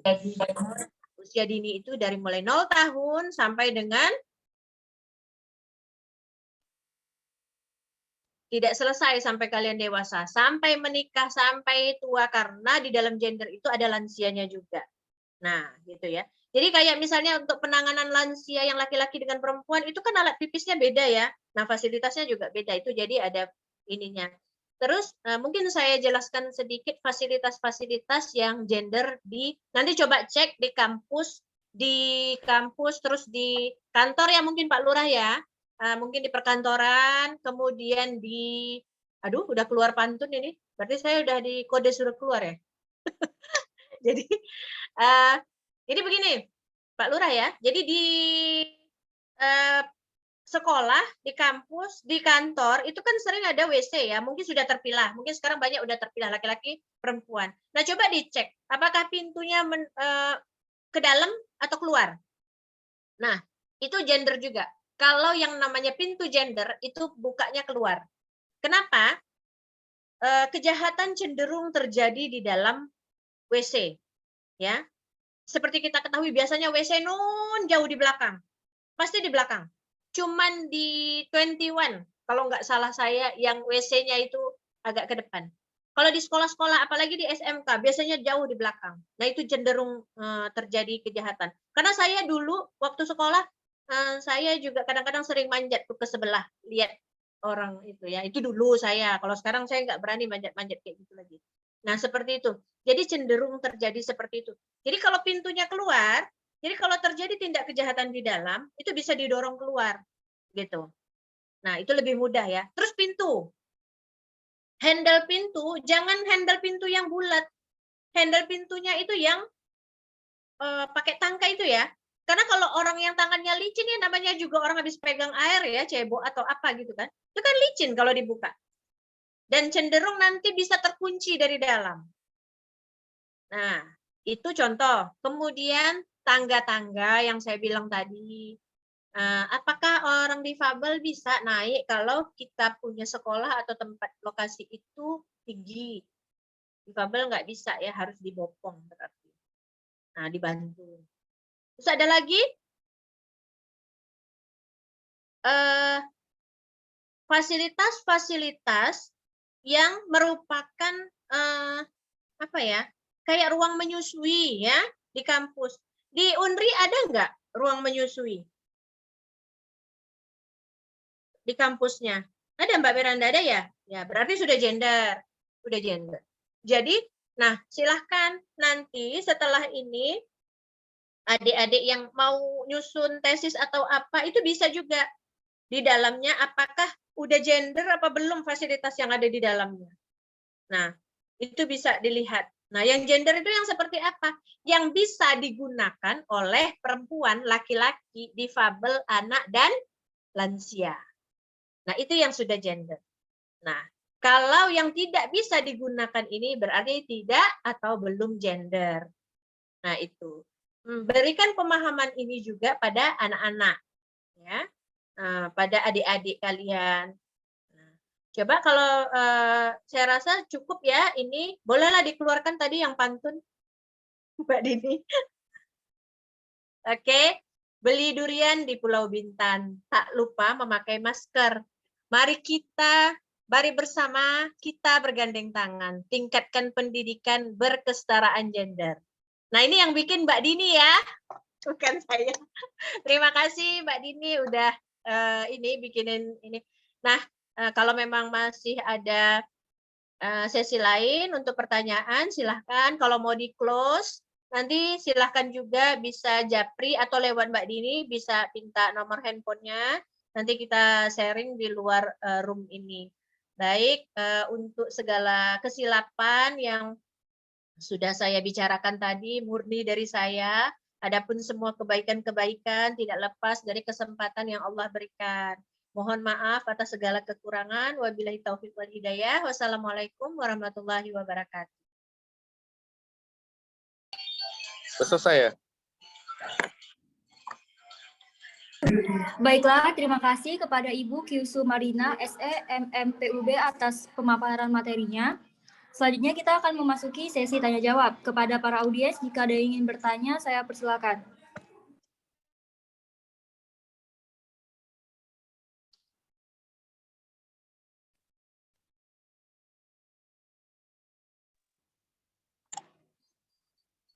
Ada yang nanya tak? Boleh nanya tak? Assalamualaikum. Salam Pak. Waalaikumsalam. Udah boleh nanya Bu ya? Oke, mohon Silakan, maaf. Pak.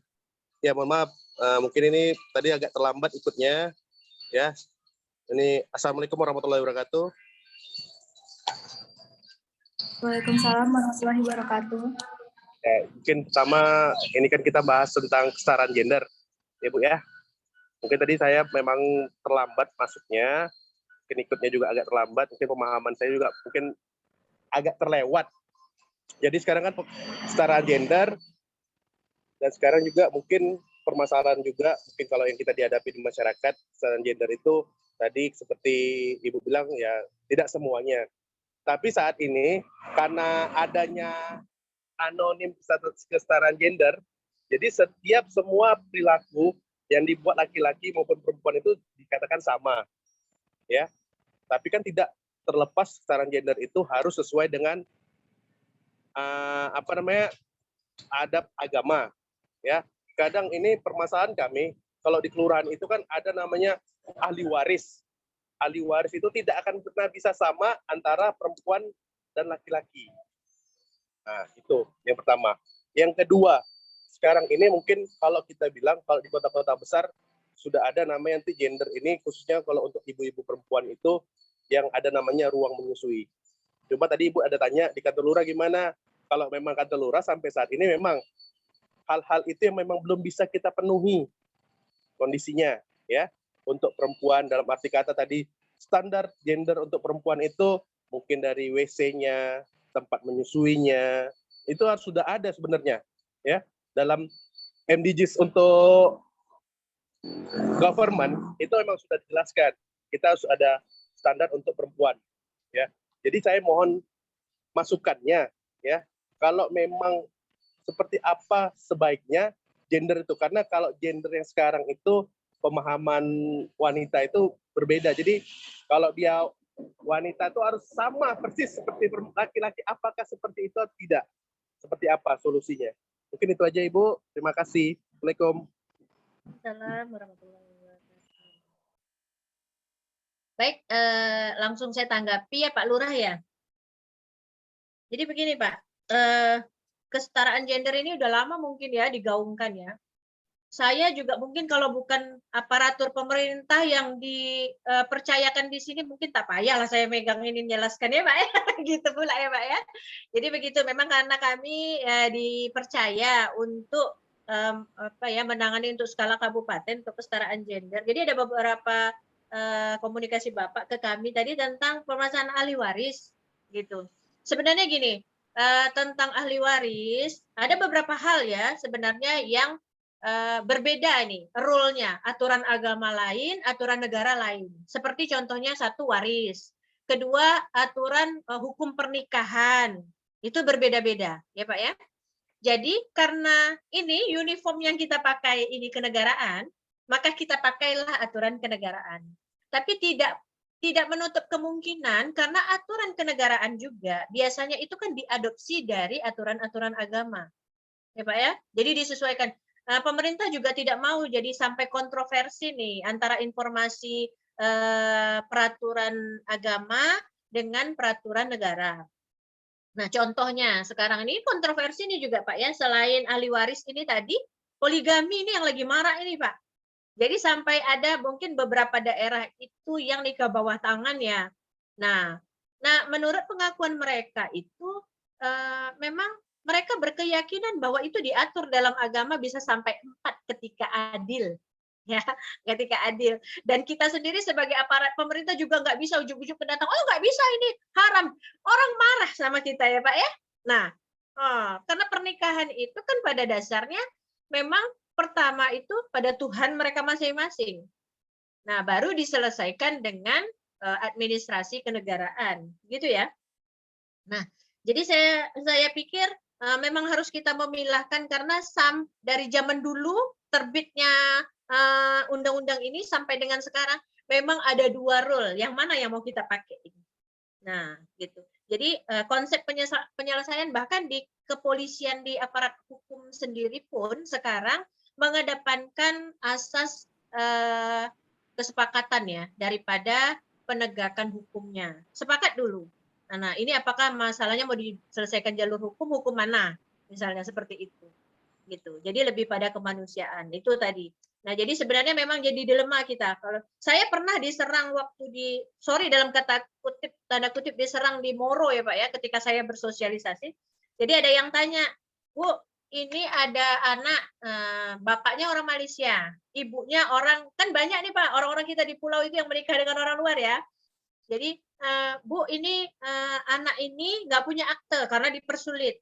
Nah, saya kan nanya sebagai aparatur, saya tanya, status pernikahannya apa? Aduh Pak, kayaknya saya kayak mau balik aja hari itu. Saya diserang.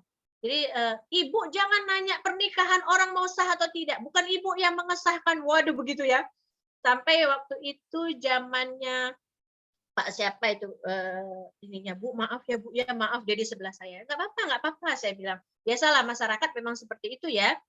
Nah, Ya, Bu. saya bilang gini, Pak, Saya bilang maaf, saya luruskan lagi. Kalau tentang keabsahan pernikahannya secara agama, itu Bapak bisa tanya pakar agama.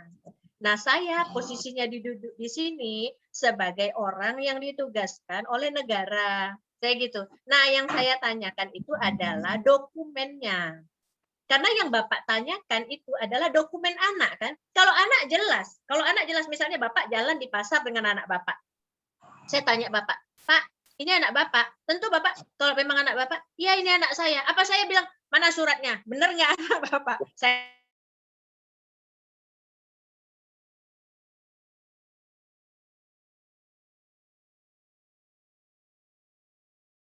ada saksi yang pernah melihat dia melahirkan. Gitu ya, Pak ya? Nah, Ya. udah. Tapi yang diminta dia ini kan akte. Akte itu yang mengeluarkan negara. Nah, syarat yang kita pakai harus syarat negara. Kan begitu, saya bilang.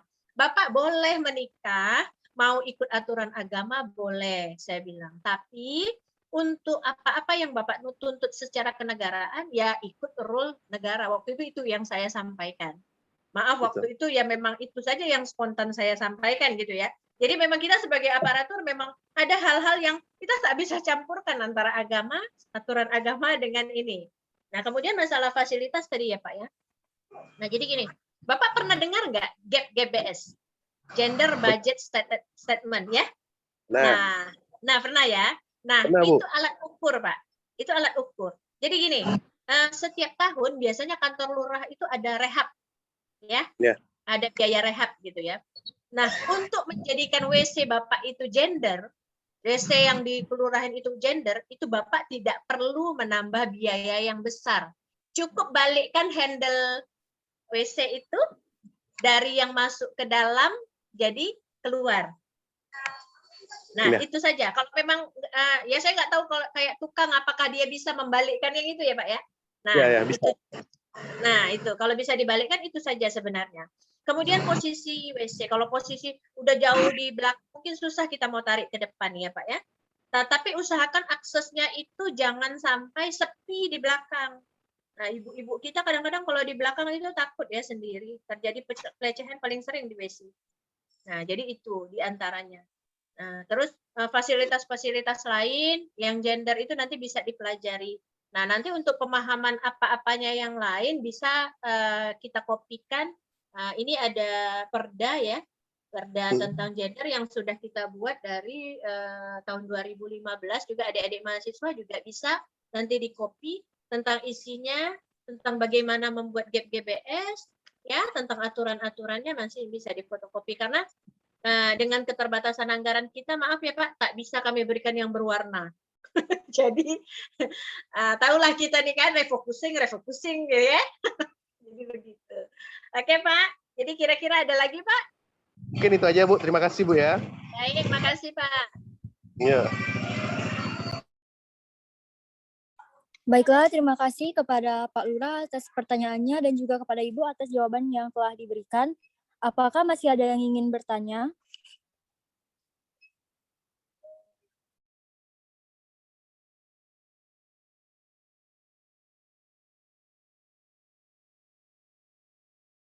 Mana nih suara mahasiswa nih? Biasanya paling kritis nih mahasiswa nih.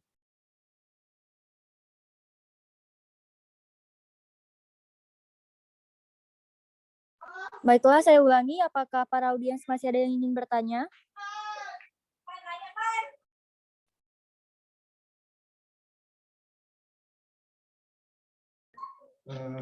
Baik Bu, Ibu mau tanya nih Bu.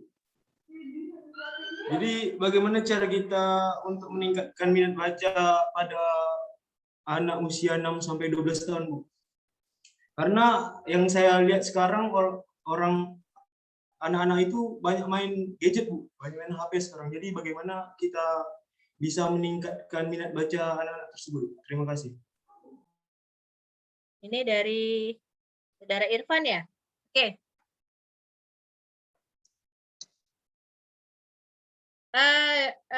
Gadget itu tidak selalu buruk ya kalau menurut saya ya. Buktinya juga kita Zoom ini harus pakai teknologi juga. Jadi teknologi itu tidak selalu buruk ya. Paling-paling kalau saya bilang itu 2 dampak buruk gadget itu terhadap anak. Pertama untuk mata ya, kalau sinar ininya ya, radiasinya untuk mata. Terus kedua, ketika konten yang dibuka itu yang tidak bermanfaat untuk dia. Nah, saya keponakan saya itu umur 2-3 tahun ya, 3 tahun. Minat bacanya dia itu malah saya arahkan dari ponsel. Nah, dari mana? Dari aplikasi-aplikasi yang mendorong dia untuk membaca. Contohnya kan ada permainan itu. Nanti kita ketik di Play Store ya. Permainan anak di bawah 3 tahun misalnya. Nanti keluar itu ada yang puzzle ya, ada yang ini permainan-permainan seperti itu. Nah, sekarang kalau misalnya saya kurang setuju sih kalau misalnya ada bahasa yang menjauhkan anak dari gadget itu ya, sama sekali. Saya juga nggak setuju. Kenapa? Karena teknologi itu juga penting untuk mereka. Jadi jangan sampai nanti teman sebayanya, kita sekarang ini, anak mulai kelas 1 SD sampai dengan ini kan sudah pakai handphone ya, ngerjain tugas segala macam.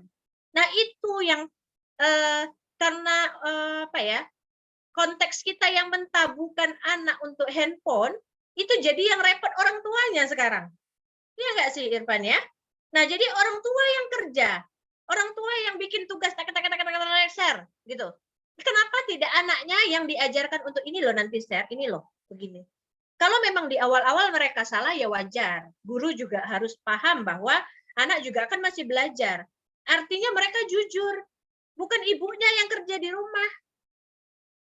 Begitu. Jadi yang kedua, kalau juga tidak melalui gadget ya. Jadi ketika mungkin ada ibu-ibu yang hobi membaca atau ibu-ibu yang punya apa ya perpustakaan mini atau apa ya majalah atau apa bisa itu. Nah anak-anak diajarkan untuk coba lihat atau pas jalan-jalan ada baleho besar ditunjukin ini gitu ya. Nah kemudian ibu-ibu yang hobi bikin kue jangan bentuknya bulat atau lonjong aja, bikinlah kayak yang bentuk huruf apa atau vitamin sekarang yang ada apa ya namanya tuh sakatonik ABC ya. Nah itu. Nah ajarkan dia untuk menyusun itu. Nah atau selain yang hal-hal ini ada mainan-mainan murah yang membentuk-bentuk huruf dari zaman kita kecil dulu. Mungkin kalian juga kecil pernah ya main-main susun-susun huruf ya seperti itu. Begitu. Nah minat membaca. Dan ada strategi lain yang bisa diterapkan ke anak. Jadi ketika beli jajan itu ya, misalnya ada tulisan di kakaknya itu jagung bakar, misalnya rasa jagung. Nah, bikin kuis ke anak. Coba kalau bisa baca ini nanti bisa boleh dibuka, misalnya gitu. Nah itu. Jadi memang orang tua memang harus bertindak sebagai apa ya guru PAUD ya kalau anak segitu ya. Nah itu nanti kalau boleh ini nanti dikasih ini, nanti kalau bisa baca ini dikasih permen gitu. Nah akhirnya di setiap perjalanan nanti misalnya dia dibawa pakai motor atau mobil gitu ada baleho, dia lihat oh ini huruf yang tadi mama bikin ini kuenya A misalnya atau O misalnya seperti itu. Nah itu menumbuhkan minat baca ya. Pertama dari mencontohkan, mungkin orang tuanya nggak minat baca kali ya, jarang dia lihat orang tuanya baca, jadi sehingga dia juga nggak ini. Terus kontrol yang paling penting untuk penggunaan ini itu, penggunaan gadget. Kalau saya sendiri, saya tidak mentabukan anak saya gadget karena kita seperti air ya. Air coba kalian lihat. Kalau air seperti ini, di dalam ini, walaupun dia di dalam kemasan yang tertutup, ada kadaluarsanya ketika dia tidak mengalir. Maka kita harus mengikuti perkembangan zaman. Kalau zaman dulu orang naiknya unta ke masjid, apa kalian harus beli unta? Enggak kan? Nah, jadi tetap harus beli motor.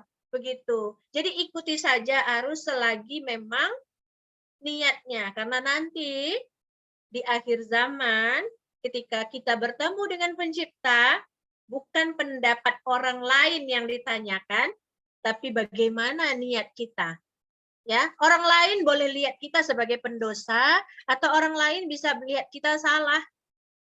Tapi cuman Tuhan yang bisa melihat apakah kita memang benar-benar punya niat yang baik atau bisa saja perbuatan kita baik tapi niatnya buruk. Ya, begitu Irfan?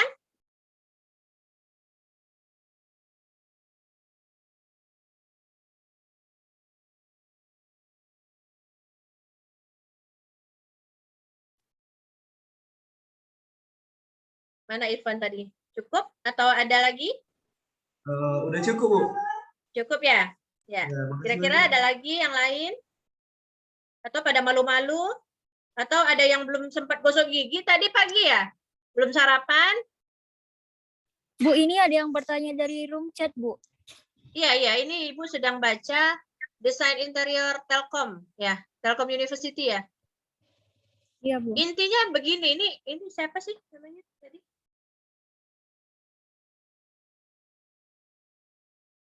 Namanya siapa tadi? Reva ya? Benar? Iya, Bu. Reva. Oke, Reva. Jadi pertanyaannya, desain interior ruangan apa yang kira-kira perlu diperbaiki keamanannya selain toilet, WC, pojok baca. Pojok baca. Kalau Ibu nggak hafal ya, nanti kalau misalnya itu kita bisa chatting private nanti. Kira-kira apa saja yang sudah ada, apa saja, coba didata ya. Nah, kemudian nanti yang kurang itu apa saja lagi. Kalau kami biasanya pojok baca. Terus kalau untuk luarnya itu ruang parkir perempuan. Kemarin yang jadi inovasi itu ruang parkir perempuan kalau di kementeriannya. Kenapa? Karena perempuan ini kalau bawa motor, mobil, dia lambat. Jadi menghambat yang laki-laki. Jadi memang harus khusus perempuan. Gitu. Itu kalau yang masukan. Kalau menurut saya secara pribadi sih, kalau parkir itu ya sama-sama aja sih sebenarnya. Cuman karena itu jadi inovasi di kementerian, nah maka itu jadi salah satu syarat ya kemarin. Nah, parkiran perempuan dengan laki-laki itu dipisah. Nah, kemudian untuk misalnya untuk yang kayak sekolah mungkin ada yang kayak dulu ada jam olahraga ya. Jadi ruang mengganti baju perempuan beda dengan yang laki-laki. Terus kalau bisa WC-nya tuh kayak 21 itu dijauhkan yang laki-laki sama yang perempuan. Kadang-kadang bapak-bapak ini ada yang iseng loh yang laki-laki ya. Begitu dia lewat WC perempuan, walaupun dia nggak masuk, dia ngelirik ke dalam. Gitu. Nah, jadi jauhkan aja WC perempuan dengan WC laki-laki. Gitu. Kalau bisa, cuman kalau untuk pembangunan itu kan agak berat ya. Kalau pembangunan berat, jadi harus memang nanti bangun ulang. Nanti katanya kata Bu Marina tuh harus pisahin. Saya didatangin sama rektor kalian. Oke, ada lagi kira-kira? Nanti kalau untuk Reva, kita bisa chatting lanjutan dengan Bu Dini juga bisa. Ya. Nanti kira-kira, ya nanti kira-kira apa yang udah ada, apa yang tidak ada, nah nanti coba kita sama-sama dudukkan gitu. Terus kalau misalnya ada project tentang ini nanti dilanjutkan saja gitu. Oke? Terima kasih. Ya, sama-sama. Baiklah, terima kasih kepada para audiens yang telah memberikan berbagai pertanyaan dan juga kepada Ibu atas jawaban yang telah diberikan. Mohon maaf sebelumnya, berhubung waktu kita sudah siang, maka sesi tanya jawab saya tutup. Selanjutnya, sebagai bentuk penghargaan atas kesediaan narasumber, berikut kami berikan plakat secara simbolis.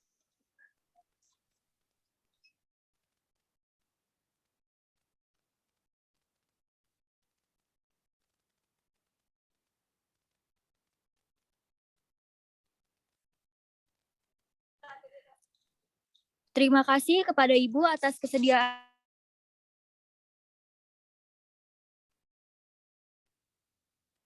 berikutnya.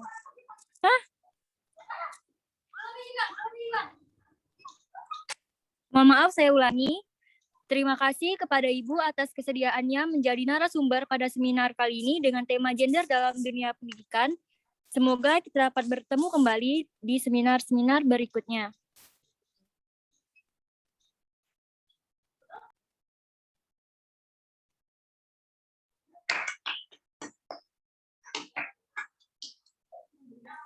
Sebelum kita menutup seminar pada siang hari ini, dimohon kepada para audiens untuk mengaktifkan kameranya karena kita akan melakukan foto bersama.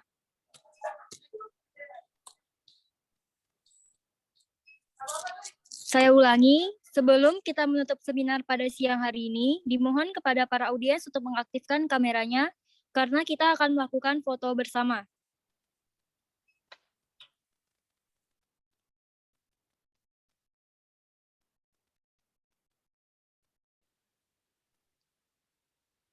Baiklah, 1, 2, 3.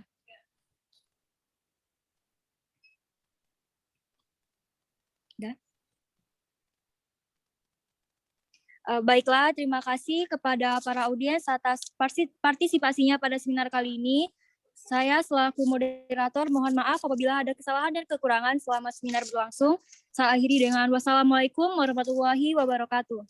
Waalaikumsalam warahmatullahi wabarakatuh. Waalaikumsalam warahmatullahi wabarakatuh. Terima kasih, Bu. Waalaikumsalam. Terima kasih, Bu.